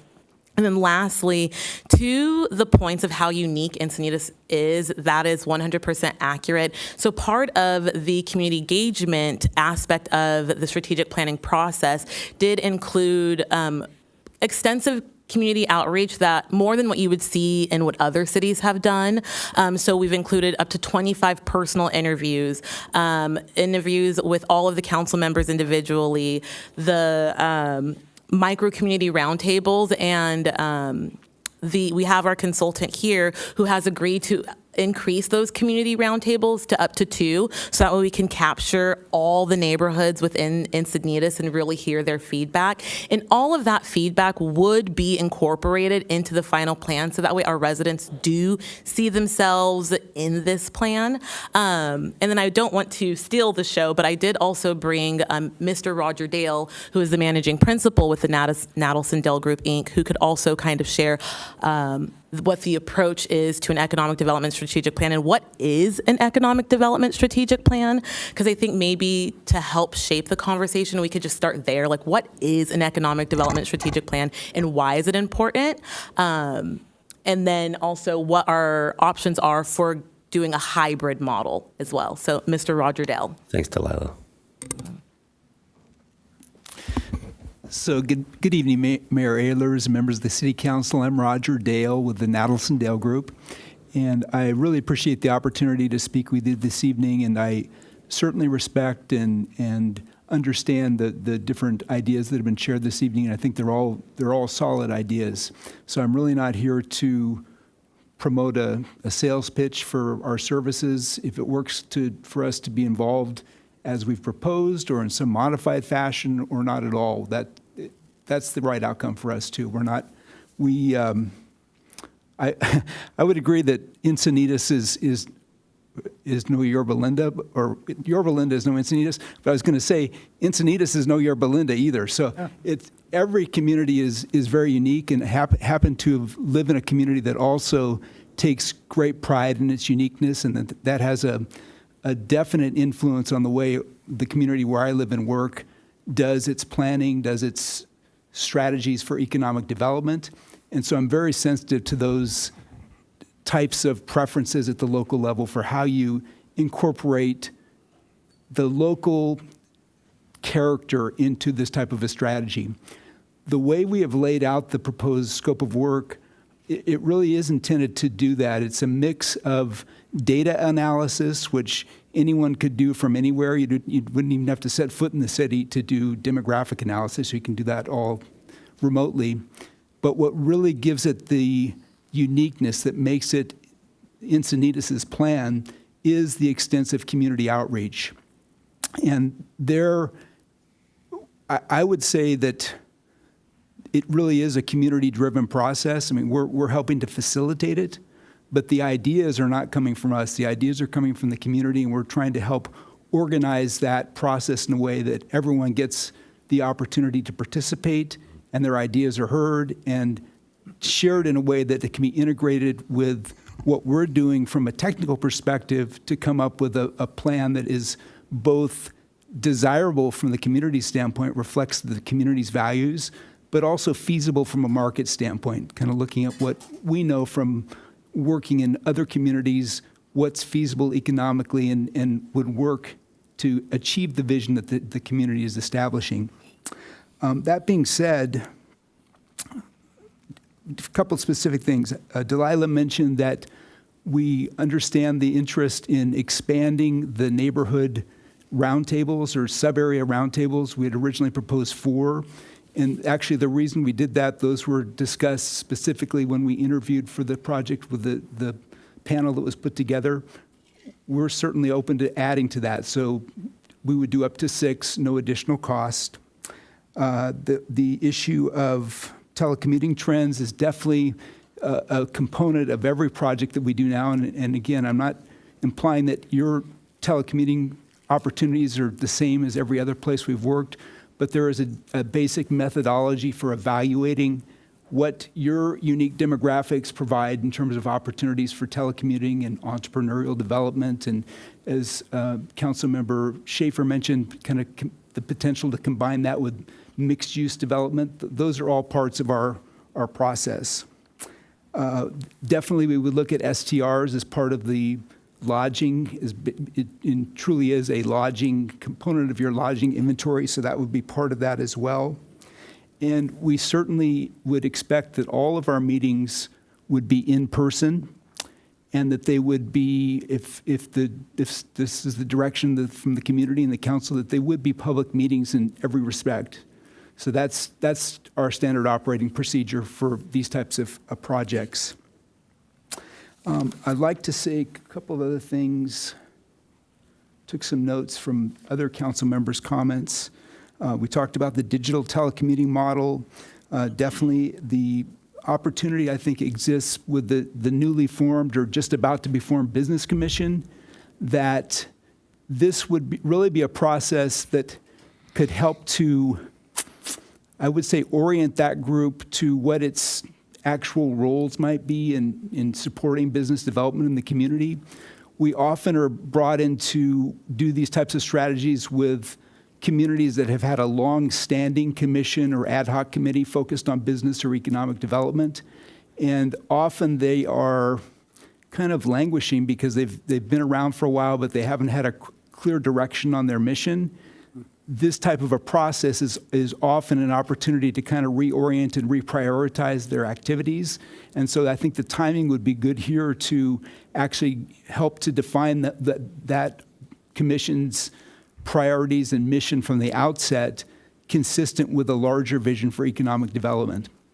And I guess I would conclude by saying that the process that we've defined is designed to include significant visioning at the community level from the very beginning. So, you asked the question, how can we do a strategy if we don't know what the goals are? I would say that the community as a large, you've got many different perspectives on what the goals should be. This is a process to kind of coalesce around a unified vision for economic development for the city. And then our job is not to tell the community what they should do or what your objectives should be for economic development, but you drive the process in that regard. Our job is then how do you do it? Based on our working with other communities, knowing the tools that are available for economic development. We don't tell you what you should want, but once you've told us what you want, then we tell you how you can work with your community and your partners to implement a program that delivers results in that direction. So thank you again for your input, and as I said, we're happy to be of service in any way we can, or if it's just not the course you want to go down, we'd be happy to support staff in any kind of a hybrid model, or even on just a courtesy basis, we would do that as well. Okay, Thank you. Councilmember O'Hara, or Deputy Mayor O'Hara. This is my question. Oh, sorry. So the idea is, I appreciate that very detailed, and again, we took the staff briefing away from you, so you guys didn't have your slides and all this stuff. So that just strengthened my resolve for yes. This is the time, this is the right, it might be a little early. I can't, I've talked big with Delilah and Mike, and with all of you really. This you don't get this back. You don't get the first hack at it back, done wrong, it loses inertia. Done right, it gains momentum and it gains validity, and it gives, especially with the Olympics right around the corner and all the big stuff we've talked about, there's real opportunity. I get it, but there's real opportunity to see how this community can, I think, some of our divisions that we've seen here at the dais and on the podium, I think this is one thing that we could all kind of wrap our arms around. No longer are people showing up in Encinitas by mistake anymore. This used to be a place that people, got off the road or had a friend that lived there once or passed through and they want to always go back. It's no longer that. You don't just happen chance your way here. You have to want to be here, and I think there's a lot of incredibly smart people here. I think this is an investment in our future in a way that, quite honestly, this might give our young people a chance to maybe live and work here in the future versus all of, I have a lot of peers that have had to they just can't get back here. But done right and built right and envisioned right from the get-go for $128,000, I don't think it's probably enough money to get this done right and where we could go with the amount of money that lives in this town and lives in neighboring towns. Again, we're not capturing a iota of what we could be. And if we just captured that alone, we would be able to self-fund. We wouldn't have budget issues. We wouldn't have infrastructure issues. I think this is our way to wrap our community around our future together and something we can all believe in together. So $128,000, I think, is especially from what I've seen from Delilah and Mike, and even Roy before that at times. But this gets our commission done right. It wraps it around what Roy just said. I'm sorry, Roger. And it starts us in the right way. And our 40th birthday, we're coming over the hill, coming downhill. And I think that's the right way to go. But that's my opinion, so I'll leave it there. But thank you. Okay. I'll piggyback off that. You said you want to do it right. That's what I want to do. I want to do it right. I don't want to rush it. If you've ever seen the movie Colors, it's a great story. Robert Duvall tells Sean Penn, sad to see Robert Duvall pass this past week. They talk about a bull at the top of a hill running down and Old bull, right here. Old bull, young bull, hitting on the bulls at the bottom of the hill. He says, "Oh, well, that one right there." He runs down the bottom of the hill, right? And they want to see it. Okay, and then the old bull says, "Hold on, let's walk down there and let's hit on all of them," right? It's a surmise of a story that I can't say here, but Thank you. but it's we want to do it right. We don't have to rush just to get it done. There's no urgency on this. Mr. Dale's not going anywhere. Real quickly to the deputy city manager. Sorry. Did you attend any of the? You may not have. I'm looking for a staff member who attended any of the. Was the downtown districting meetings? Is that what they were called? Are you talking about, I think, when we did some of that SB 6, AB 2011? Correct, yeah. Yeah. Did you attend any of those? Was anybody, city manager, were you at any of those? I think there were like 6 people at each of those. So if 6 people show up to our 6 meetings, that's 36 people out of 60,000. I haven't seen this process sold in a way that it gets the participation we want to get. And it doesn't mean I don't want to see that. I'd love to see a packed room at every one of these meetings. I'm not hearing anything that tells me we're going to sell it differently. 6 meetings, I'm not sure we're even looking at the right way to do this, to be honest. Mr. Dale, can you tell me the story of the Panikin? I'm sorry, I'm not familiar with that. Thank you. That's all I need. So I think it comes back to what are we trying to do? We've got our own resources. We've got our people here. We need our goal. I don't discount the ability of somebody like Mr. Dale and his company, but I think we're not there yet. And I think we'd be better off spending this money effectively and efficiently. If we can make $128,000 look like $500,000, I'm in for it. But if we make $128,000 rush out and we come back and we're like, not what I thought we were going to get because we didn't take the time to work with our residents, our council, and our staff, including our commissions, I think we're doing a disservice to our community. I rest. Okay. And then, so we have a alternate motion on the table with a motion and a second. The one thing I would add for staff to do, could we go back and pull the economic survey that was done before, whatever the report was that Sheila Cameron reported, because I'd like to see what it says.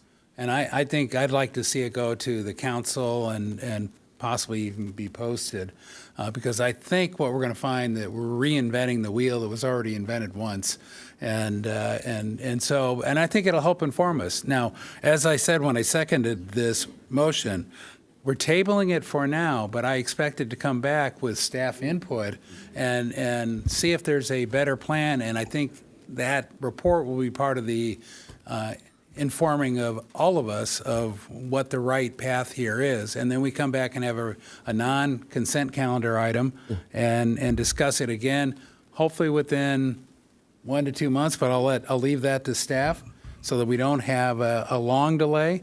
But I really want to get off on the right foot here. I just want to reference that the 10 to 12 years ago, what this was done, the iPhone didn't exist. So we're at a rapidly changing world where, there's so many, Airbnbs, the short-term rentals didn't exist because the iPhone didn't exist. And we will learn the limitations of the old to help us inform the new. Again, there's industry standards out there of learning some stuff, and so because they see more, and then this is their only focus. Yeah. As we talk about, our next item, we're talking about all things all over the place. Our own staff has a lot of jobs to do as well. So to have somebody fully focused. And again, it's really about getting our commissioners, picking the right commissioners, one, and then getting them off on the right foot. And the 128 we spent here would minimize the requirement, hopefully. And again, and then being able to conduct this 6-person meeting. Maybe it's only 6 the first couple of times, but it's not done once this goes. This is just to get us out the gates and going in the right direction. And that 7-person committee now has some real things to go with.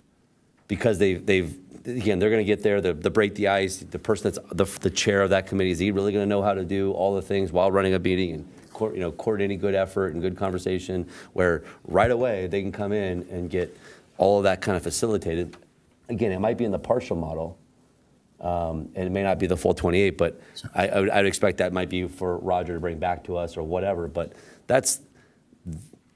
I don't think we wait and then watch these guys flounder and they come back to something. We're 6 months down the road, and we just haven't done that. So, Yeah, Deputy Mayor. No, I just want to clarify. I don't really think that's what the Business Commission is. Like, the Business Commission is a commission that's going to have a work plan. Maybe this is going to be the whole work plan for them. I don't know. We haven't decided what their work plan is. This may not even be on their work plan. We haven't decided. So I think we have to. I think to rush out and make an assumption, which is kind of what we just did in this back and forth, that the Business Commission is going to go a certain way. I don't necessarily think that's what we're saying. I think we're saying that we want to get this start off right. I think the moment currently, in the moment 6 months from now, if anything, if it's moving rapidly 6 months from now, we'll have a better picture of it. But I think it gives us the opportunity to start off on a better foot. So we've got I have no more speakers. I've got a motion. I've got a motion and a second. Then I have an alternate motion and a second. So we'll take the alternate motion first, and I'm going to have the city clerk read it back. If that passes, then we're done. If it fails, then we go back to the original motion. So the motion maker for the substitute motion is Deputy Mayor O'Hara, seconded by Mayor Ehlers, to table the contract at this time, create a rough draft economic development plan, including residents, staff, council, commissioner input, pull the previous economic survey, and return to council with staff input as soon as possible. Okay, and so I think we were saying that we would bring it, the staff would come back with an alternate plan. Is that part of the motion? Yeah. Yeah, so staff would have time to confer with the consultant, with whoever else, and come back with based on all the comments tonight, an alternative plan. Yep. Exactly. Mike, do you have a question? Just a clarification. So what consultant would staff coordinate with in that last comment, Mayor? If your alternate plan came back, it could leverage some, all, or none of the proposed consulting contract. I think we talked about that Yes, tonight, in coordination with the consultant, assuming Yeah, but Mr. We Dale. may would do it want all, to do we that. could potentially do it all ourselves. We could need demographic data from them. We could need, I don't know. I don't want to put words in staff's mouth. We're looking for a much more Encinitas-centric plan. So for Deputy City Mayor James, so what we'll bring back on how we would go about this plan. So it's not bringing back a rough draft of an economic development plan. We will have to regroup as a group. We will look to see what we can leverage in-house. We'll look to see what we might need to leverage for consultants. We can look to see what local resources we leverage. And then what we would do is bring that back to council to say, here's how we would go about the economic development plan. And then we would get buy-in. And if we need some money and things like that, that's what we're looking at.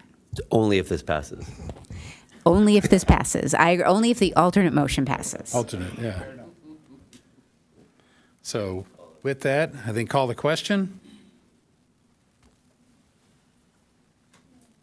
Motion carries 3-2. Okay. On the alternate. So the original motion dies. And that will take us on to item 8F. Sorry. There is no 8F, so that would be difficult tonight. 8E, which is acceptance of a public art sculpture donation from the Friends of the Arts of the sculpture piece titled Luminous Wave, valued by the creator, Deanne Sabek, at $28,000. So with that, we will recognize the Director of Parks, Rec, and Cultural Arts, Dave Knapp. Happy Wednesday. Thank you, everybody. Ready for presentation? Yeah. Let me ask, is Four Naomi... speakers. Who pulled it? Rachel Graves, did you want a staff report? You want a staff report? You don't need a staff report? Okay. So how many comments do we have? Four. So let's, any preliminary questions? It sounds like no. Let's do public. Rachel Graves, followed by Naomi Woodward with the time donation from Rosemary Kimball, who is present, then Stephanie Bell, and then Vicki Campbell. First, I just want to thank you guys for being discerning and selective with your consultants. I appreciate this consultant for coming, showing up, and being in Encinitas. That's a lot more than we got a couple years ago when we hired an equity consultant from Washington, D.C., who then gave recommendations for us to be like Minneapolis, St. Paul, and never even showed up to give her presentation here, never stepped foot in Encinitas. So thank you to this consultant for showing up. About the artwork, I love the sculpture that you guys are looking at accepting. I think everyone loves it. I just think this should be a different topic, separate from the sculpture loan program, if you're going to acquire it. I would hate for this sculpture to derail that program, and I know a lot of people spent a lot of time choosing locations for these loaned sculptures, and they chose them especially to be in identifying high traffic community spaces that represent each of the districts. And this specific spots were chosen based on criteria like prominence, situated in areas that would catch attention and would be noticeable. And I would hate to take that spot that they specifically chose away from Cardiff. They also were the pedestals were also installed in these locations specifically for rotating sculptures. And I think if you're going to, I just would like to leave the sculpture loan program alone and let it be, because I think you're opening up a bag of worms. Then what if you accept one in Alevenheim, and then we got to go find another place for the sculpture loan program in Alevenheim. If you accept this acquisition of this beautiful sculpture, you could then either spend the $10,000 on a pedestal that actually fits that sculpture, which is what most artists do. They don't use a generic pedestal. They create a pedestal specific for their sculpture. So those are just my short comments. I think they should be separate issues. I think you should leave the loan program alone and acquire this piece. Thank you.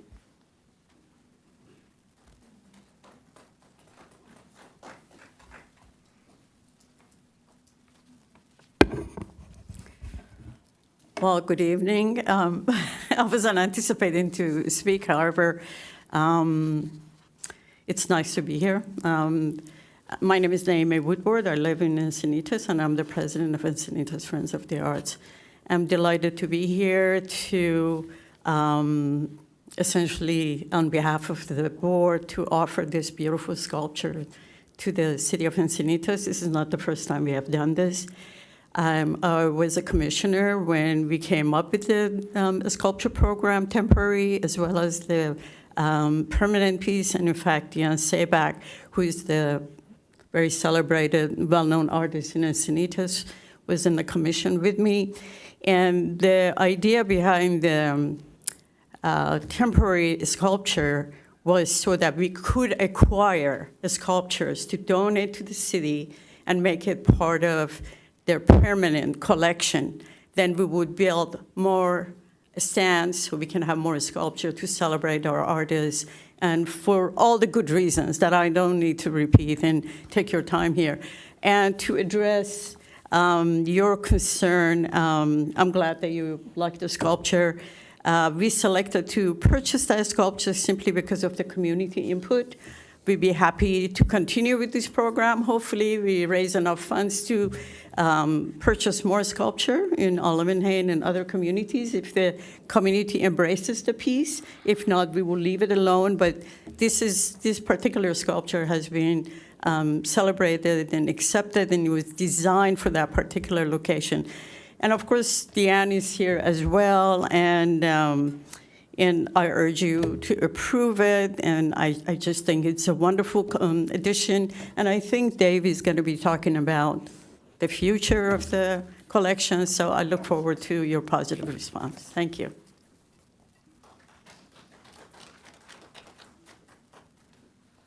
Hi, good evening. I'm Stephanie Bell. I'm an owner of Session Art Gallery here in Encinitas. I'm also a resident of Encinitas. I support public art. I think it's important to have cultural enrichment for our communities. I think it brings people together. I couldn't say enough good things about art in our communities. Thanks so much.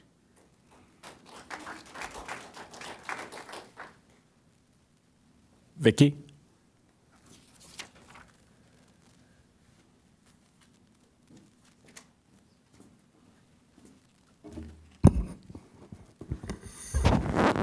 Good evening, Mayor, Council, Deputy Mayor, and City Manager. I'm here speaking as an individual, but I'm also a member of the Art Commission, and I was on the ad hoc committee that looked at the sculptures when they came up to the sculpture loan program, and as a person deliberating on accepting this and presenting it to council. And I was also on an ad hoc discussing the merits of changing the sculpture loan program to accommodate what the city wants. And so I have a lot of input. And on January 5th, we met to discuss and eventually approved asking you guys to accept this sculpture. And we also wanted to make sure that the whole process would leave the sculpture loan program with 5 pads available, 1 for each of the districts, including Cardiff, and to implement this quickly so that it wouldn't compromise the next cycle of the sculpture loan process. The motion carried 7-0. Everybody was in support of it. Everybody loves this sculpture. So I listened to the comments, and I listened to the first comment about the specific location. And at first, that was my opinion. I thought, okay, well, we'll build a new one for this. But after listening to Deanne speak and the way that it is the light shining in a particular way, and also just moving the sculpture, it's pieces of glass. It's going to move and it's going to shift. The integrity of the sculpture will be better in its location. I believe the ad hoc looked at other places in Cardiff and that there are other suitable places in Cardiff. So our request is that you do have a place in Cardiff for the sculpture to advance, and retain it at its current location. I think, the whole process has been a great, important realization for Encinitas. Before, we were having a bunch of public people and it was vitriol and now we're looking at more of an objective rubric and, questions like, does it shift our moment in an uplifting way? Does it unite us with new perspectives? Does it celebrate our new unique culture? And those are the questions I think unanimously, yes. That, this is a definite win for Encinitas and a valuable asset to our collection. Thank you. That concludes speakers on this item. Okay, and we will go to Deputy Mayor O'Hara. I'm incredibly excited about this. I'm going to just start off by motioning to approve. But I want to just comment on the statute itself. I think every once in a while a statute comes along that is where it belongs. And this is certainly one of those statutes that captures its location, it captures the people. And I think so much so that it fits the space as much as the space fits it. And I don't know how else to say it. It's incredible when you get out there. I know we looked at it when I was on Cardiff 101. We walked out and you could just look through it and see Rob Machado on surfing on the wall behind it and the light going through it. It's an incredible spot for Deanne's incredible sculpture. I think so much so that situation, and it speaks to what was said about the location and the 5 pedestals. I think it speaks so much to that I think that Cardiff 101 and a lot of the Cardiff residents and Cardiff Town Council have really gotten involved in finding a new pedestal, and they want to match that. And I think that's something you created really unique to this location. And so I'm in a motion to this. I do think when we replace any pedestal, no matter what it is, we have to take care to it. And I think in this case, it's going to be really easy because they see the value and where it is there, and they want to make sure that, to your point, we pick the right spot for these pedestals. So I feel really good about that. And lastly, I want to thank the Arts Commission, the Friends of the Arts.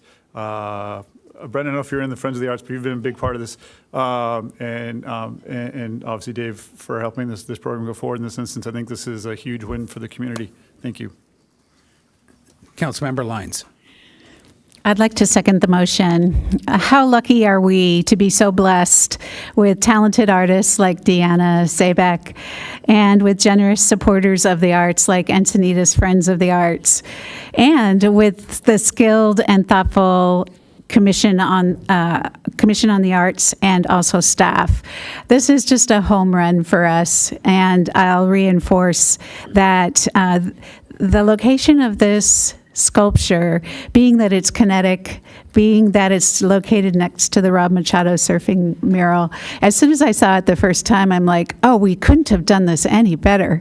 But yet it was really serendipitous. So sometimes these things just have a magic that arrives at the moment, and this is one of those. I'm happy to support it. Okay, Councilmember Schaefer. Yeah, so I support this 100%, and it's a great program. And again, looking at the picture as it is right now, I will say I do like the point that Rachel brought up regarding the fact that at different times, and this is maybe for Vicky to take back to our commission, just maybe we need to rethink the program where if something is where it's supposed to be, but sometimes maybe there's a couple places where a certain artist might have a vision, for a certain palette, if you will, from a sculpture model. So they may have an idea where this was meant to go as they submit it. And so it may be not the first time, that iteration, but the next year or whatever. So now we have kind of a growing process where artists are bringing into us the art that they see, that we're not forcing it to be in this one location. So there might be a couple of different spots. So maybe it's an ongoing process to find, 2 or 3 new spots a year just as it grows, and maybe spots will be taken up. But I think Glen Park in the middle, I'm sure there's a couple of amazing sculptures that could end up there or wherever, but there's a lot of locations. But that was a good point, that we don't want to slow down this process by artists not getting the visual acuity that they need. So thank you. Okay, and I also support the Arts Commission 7-0 decision. It's pretty easy. Just to remind everybody, it's to accept this donation. It is to direct the Director of Parks and Recreation to determine a new location for the future sculpture loan program in Cardiff. And so, it's very particular. It's not about how many future sites we have. That'll come up in a future agenda meeting. Quick question for Director Knopp. We extended the program duration, I think, to 3 years. And so when's the next time we'll be looking at rotating in new pieces to each one of these? So we appreciate the previous work by the Arts Commission and City Council to extend that program to 3 years. That will take us to May 2027. If this is approved, that this turns over to the Commission for the Arts in my department to begin looking and working with the Cardiff community for the next location for a pedestal. Okay, very good. And so we'll talk about that in or before May of 2027 in particular. So with that, we have a motion and a second, and let's call the question. Motion carries unanimously. Okay. So it's 8:15. Can we power through 10A? Not without a restroom break. Can we take a recess for a restroom break? Or we do the break first? Okay. We'll do the break first. Be back here, I'm saying 8:25. I know you guys will be here at 8:30.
so we're on to item 10A,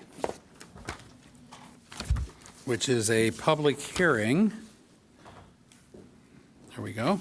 Public hearing to consider amendments to the Encinitas Municipal Code and Local Coastal Program pertaining to single-family parking regulations. And the contact person is Associate Planner Brenner.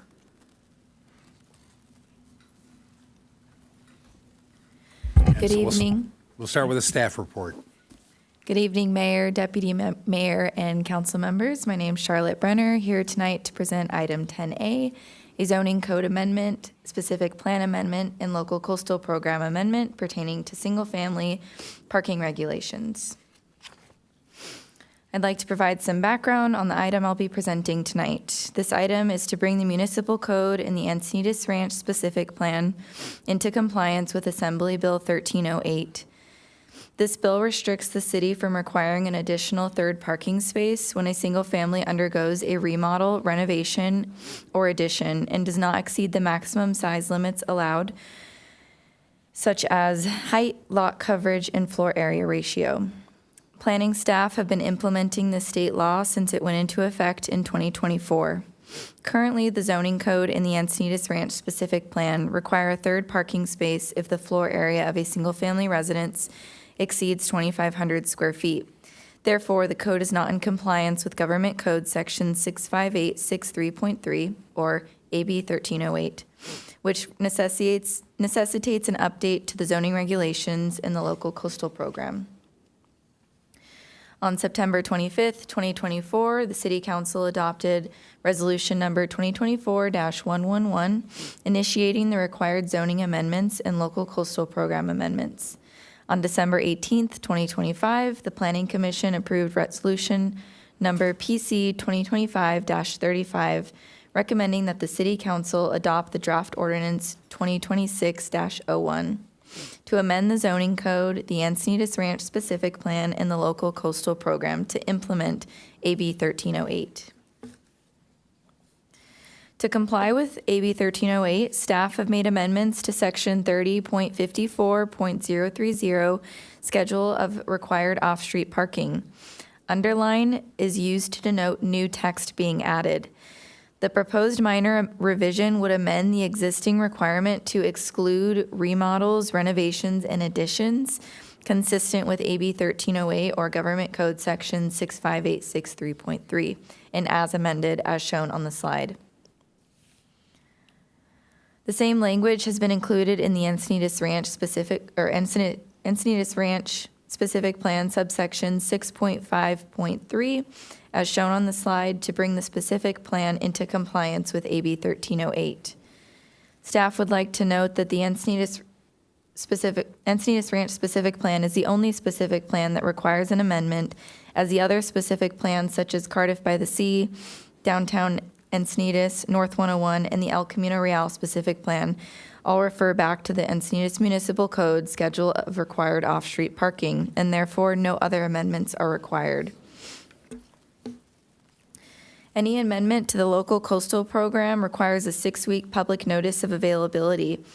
The public notice of availability review began on November 21st, 2025, and concluded on January 2nd, 2026.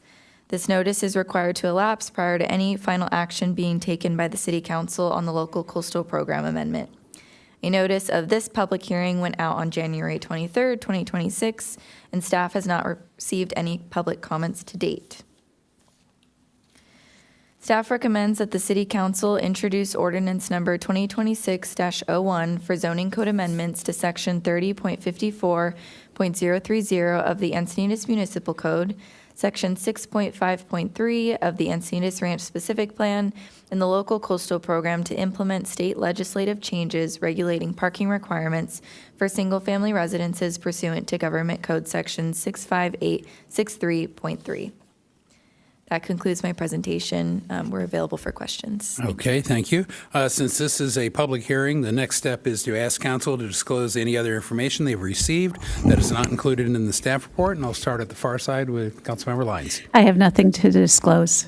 Nothing to disclose. Nothing to disclose. Nothing to disclose. And I too have nothing to disclose. Okay, do we have, are these preliminary questions up on the board? Nope, mine neither. Okay. And so do we have public comment? We do have one. We have one. So we'll call public comment. Oh.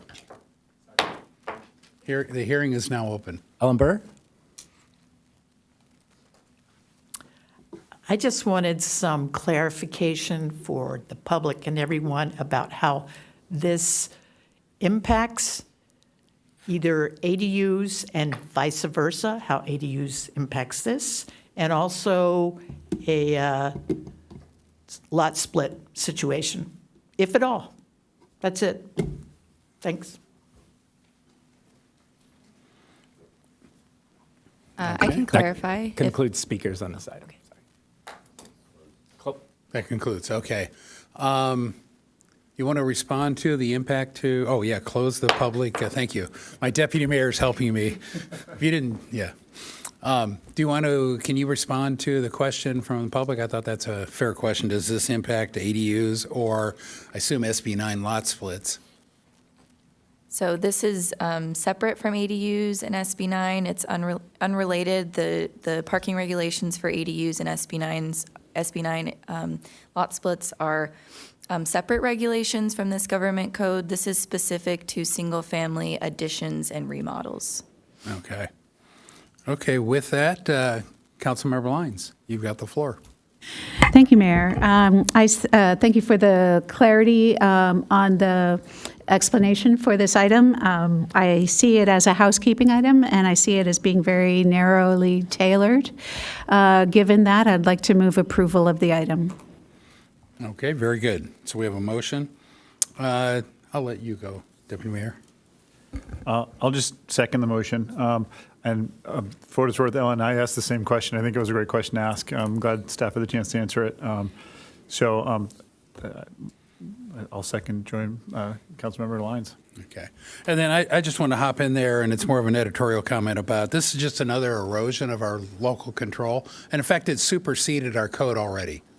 So it's already in place, and all we're doing now is cleaning up our code to match what the state code is doing. So, it's another reason we need to fight for local control. With that, I'll support the motion, and that's it for speakers. So call the question. Motion carries unanimously and takes us to item 10B. Great.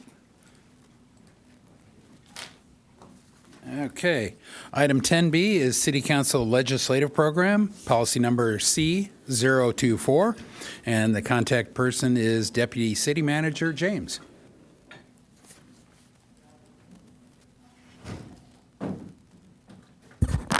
Thank you, Mayor, Deputy Mayor, and members of City Council. So this agenda item is the next step in the process to review and evaluate and then eventually approve our City Council legislative program. As the council recalls, back in 2013, the original policy C024 was presented and approved, and then that was later discussed in January of 26, just a couple months ago, or just last month. And now moving forward with direction and discussion from that meeting, staff is presenting the final legislative program for the City Council approval. After the staff report, there's really two attachments. The first attachment is a clean version of the legislative program. And the second attachment is meant to show some of the changes, the specific changes, as in the additions that were different from the original tracked changed version that the City Council discussed in January. So the overall plan or policy in and of itself, it looks a little different because a lot of the items that were marked as strike-throughs were removed. So that's why the policy looks a little bit shorter. And the items in blue were meant to highlight a couple points, and I'll go over those very briefly. The reinstating the primary bullet point of to promote a just, equitable, and inclusive community, kind of tightening up and removing some of the notes or the comments with the asterisk marks, and then really supporting legislation. Oh, you want me to pull that up? Thank you.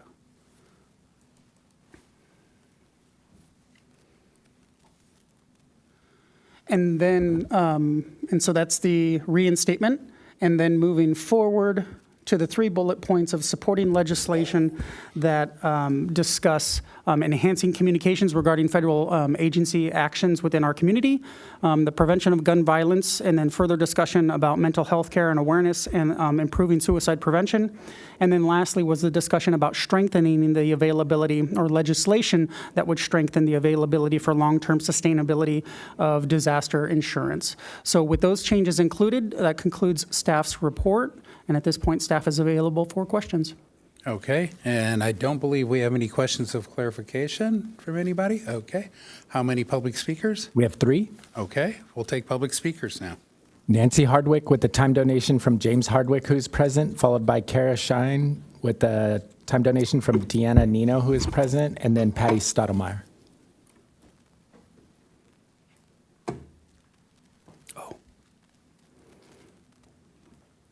Do you have a presentation? I don't know. Oh, Patty? Yeah. Yeah.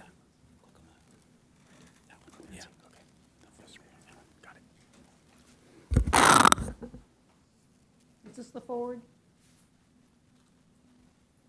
Thank you. Good evening, Mayor Ehlers and council members.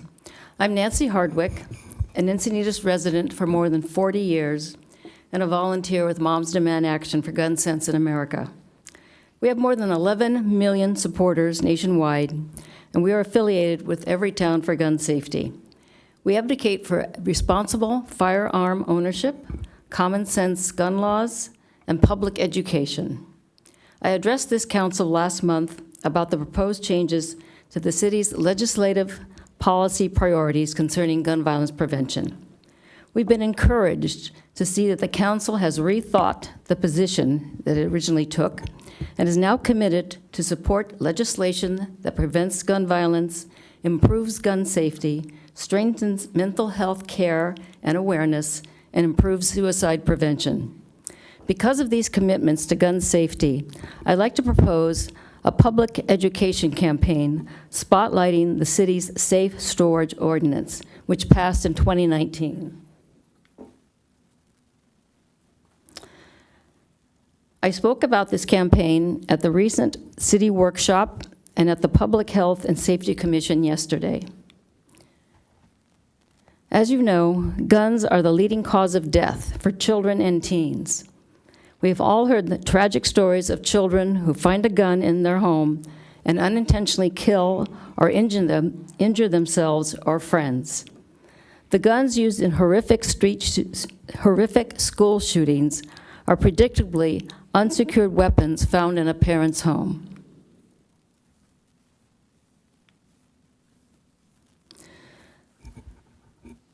I'm proposing a public education campaign that could be entitled Secure Storage Saves Lives. I'd like to share several ideas that could be implemented in Encinitas.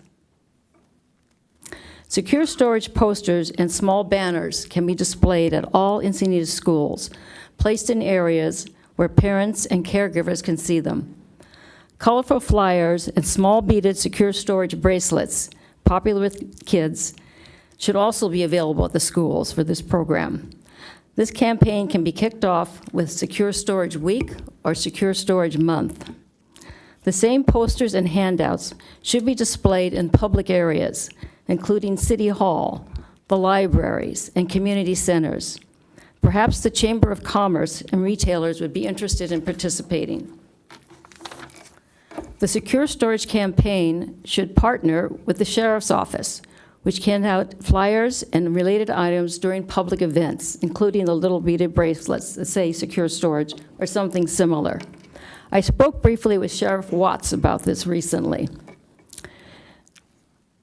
The city should also consider placing weekly public service ads in the Coast News and the Encinitas Advocate. The ads would reiterate that secure storage saves lives with brief details about the ordinance and its purpose. Implementing these suggestions would demonstrate the city's commitment to public safety, and I urge you to consider them. Resources to implement this campaign could be available through the city's public education fund, or perhaps from Everytown for Gun Safety. Or the California Violence Intervention and Prevention Program may have funds. They distribute grants to communities throughout California for gun violence prevention. It's worth looking into, and I'd like to follow up with appropriate staff on this idea. Thank you for your time and attention, and I'd be happy to answer any questions about my proposal. Don't see Okay, any. thank you. Thank you.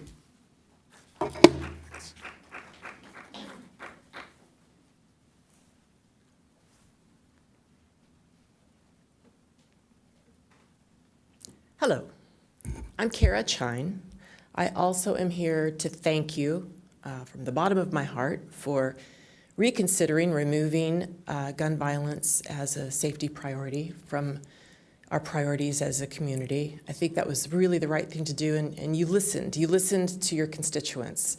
Just to remind you, there was, I remember, an emergency room doctor here. There was a veteran, a couple of college-age students, myself, and we really, really appreciate you not being tone deaf to your community and understanding that gun violence is a priority for all of us, and that we also believe that a local government prioritizing an issue makes state laws stronger. It's all about how state laws get implemented, how local governments prioritize them. So it's the missing piece that we're very grateful for, that you listened to your constituents and went that direction. In keeping and clarifying the language surrounding gun violence prevention in our, it prioritizes and it shows that we're going to provide the needed attention to support those laws, those common sense gun laws.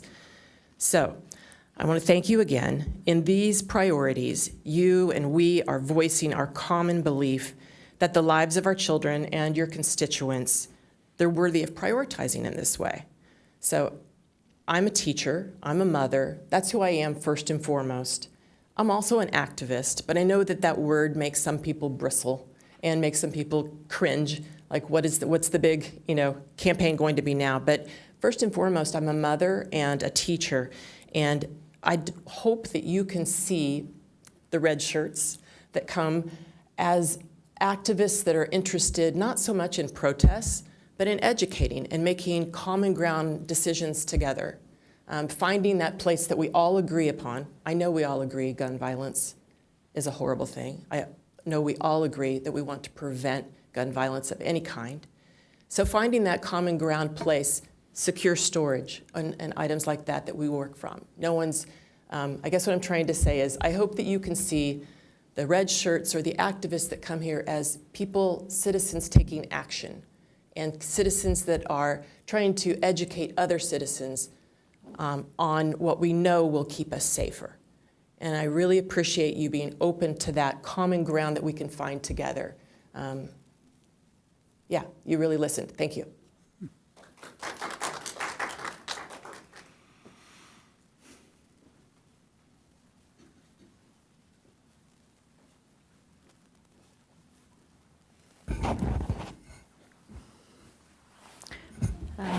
Mayor, Council, I really appreciate you putting in the support for local control.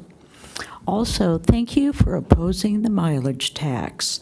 That would be another unwanted tax, especially for middle and low-income people that have to commute. I'm not one of those now, but I want to advocate for that. But it would also be a tool for the 15-minute city with a tracking device attached to the car as a tool for geofencing. The goal to lock up humanity in smart cities, which is a kind of a superset for a 15-minute city. So your automobile is already being tracked all the time with surveillance systems, with public wireless networks, 5G small cells. And so geofencing. Think of it as an invisible fence around you where you cannot go beyond a certain point and where your digital currency will not be accepted behind that point.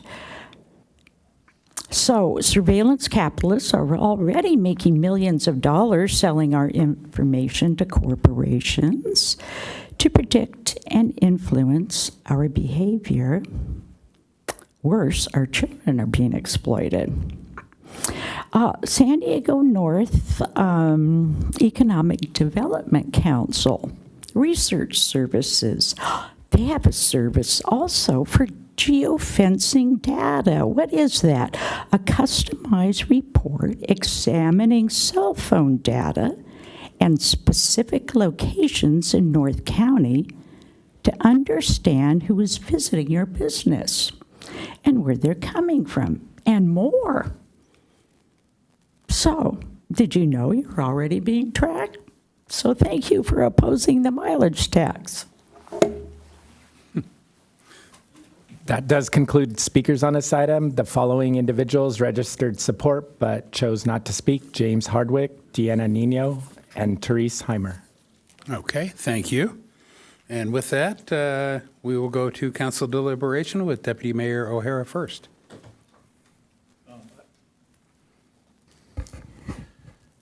First off, I want to thank all of you for being here tonight. I'm, I think sticking through the whole night, of course, part of it. I think, we talked about when we put these together, trying to take politics out of it. And I think not only did we do what I think what government's supposed to do, which is connect with the residents and listen to you and come in, is I think we did that. I don't hear politics on either side of or I don't even there's a side. We're all one thing. There's no politics being involved in this conversation. And I think that's really what this is all about. That's what we want to do, right? So I'm really grateful that you're here. I'm not going to steal the mayor's thunder on this, and I'm not going to put the motion in. I'm going to let him have it. This is his thing as the mayor. But I just really wanted to thank you for being here tonight. I think we did the right thing approving it 5-0 last time with these changes, and grateful for staff to circling back on this, getting this to us. Okay. And first thing, I think we found a place we agree. And quite frankly, if you remember when I made the wording, I said something to the effect of, you finally put it in words that I could put in here that I knew it was something we would all agree with. So it was actually the public input that helped formulate the words that ended up in here. And the way they were worded before was much more political. And it took your input to help me form the words that they all said, yeah, that's good, let's go with it. So that's the way this is supposed to work, right? That's public input. These are legislative priorities. The educational component is outside of this document, so we're not taking action on that tonight. But I encourage you to encourage our school liaison committee to take that to the schools and propose it as a joint type of program, see what they'd be interested, because I think ultimately you talked about a lot, Nancy, you talked about having it in the schools, and that makes sense. We don't control them, but we can talk to them. With that, I'll make the motion to approve, and I'll second. See if I can get a second. I got a second. Do we have anybody else that would like to speak? I don't see any. Okay. I'll keep it short. When you said, I'm an activist, and you're right, sometimes it makes me cringe, but when you do say it, and it's for education, it's an education thing, that's exactly, I think, when I hear it and it's put into those terms, and especially what you presented last meeting or at our meeting last, and then now, I mean, it definitely hits home, and it's an easy, for me, I'm like, oh, yeah, of course, and the safe storage, again, I'll be honest again, I'm a 2A supporter, but this is all hitting the mark for me. So thank you for being here. Thank you for sharing. Thank you for being engaged in it all, and for really sharing really important stuff. I mean, really important information, important stories. I know that some of those college kids that showed up last time were enthusiastic, and for me, that it always gets me when people are enthusiastic about something. So thank you for being here, and thank you for sharing it in a way that, of course, everybody could pick up and understand so easily. So thank you. Yeah. And so let's see, and as a 25-year plus activist, there is no negative connotation in my mind. So with that, I will call the question. Motion carries unanimously. Excellent, thank you. Let's see, we move on to item 11, which is informational items. There are none. And then we have no council-initiated items. That brings us to item 13, which is council member reports pursuant to AB 1234 and possible direction to staff. We'll start with I will. Councilmember Lyons. This morning, I attended the Encina Wastewater Authority Capital Improvement Committee meeting, and nothing in detail to report. I have nothing to report. I have attended both the Santa Fe Irrigation District and the San Leo JPA. Both are running well and in good standing order. Grateful for this meeting tonight, nothing to report. Oh, and I had one meeting I attended. It was the last Friday, the Sandag Board of Directors meeting. One of the items that came up that I thought we would all be interested in, there is discussion of converting the high occupancy vehicle lanes into managed lanes. And it was interesting, I asked the question of what's the difference? Because, and the difference is you're basically allowing people to pay toll to get onto that.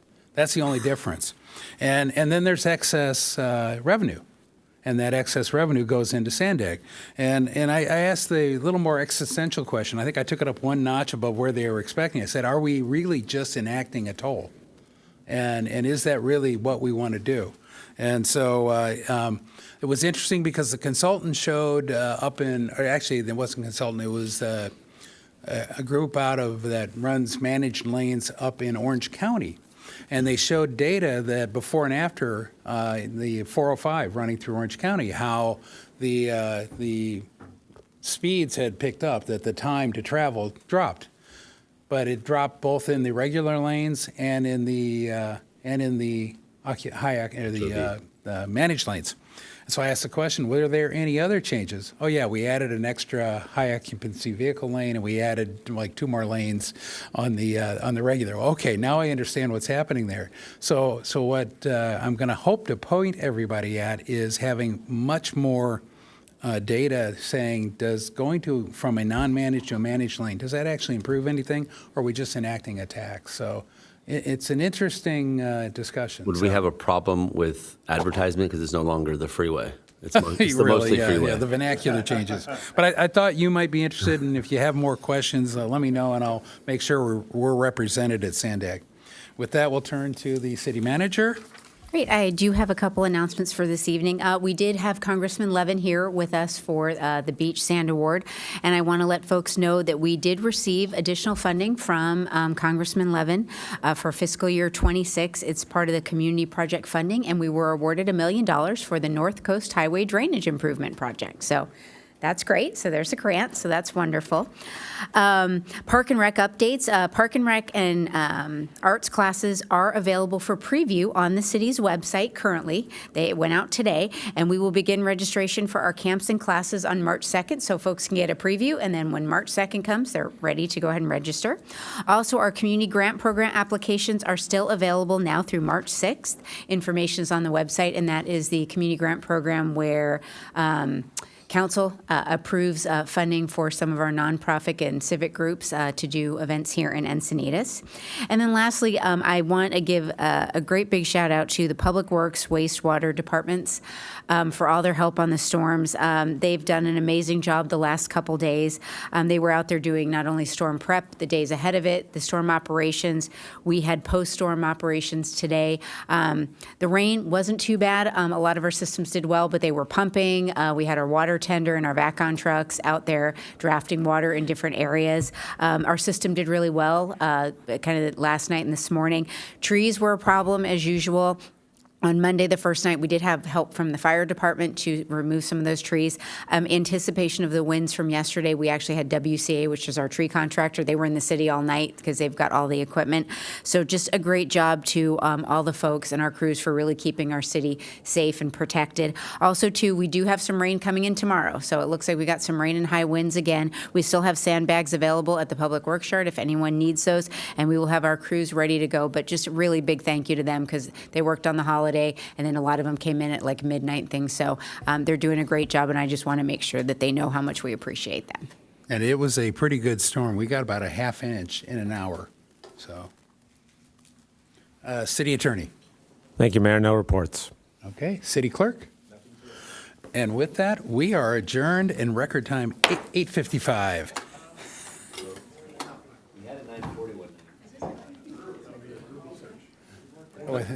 Yeah, we had a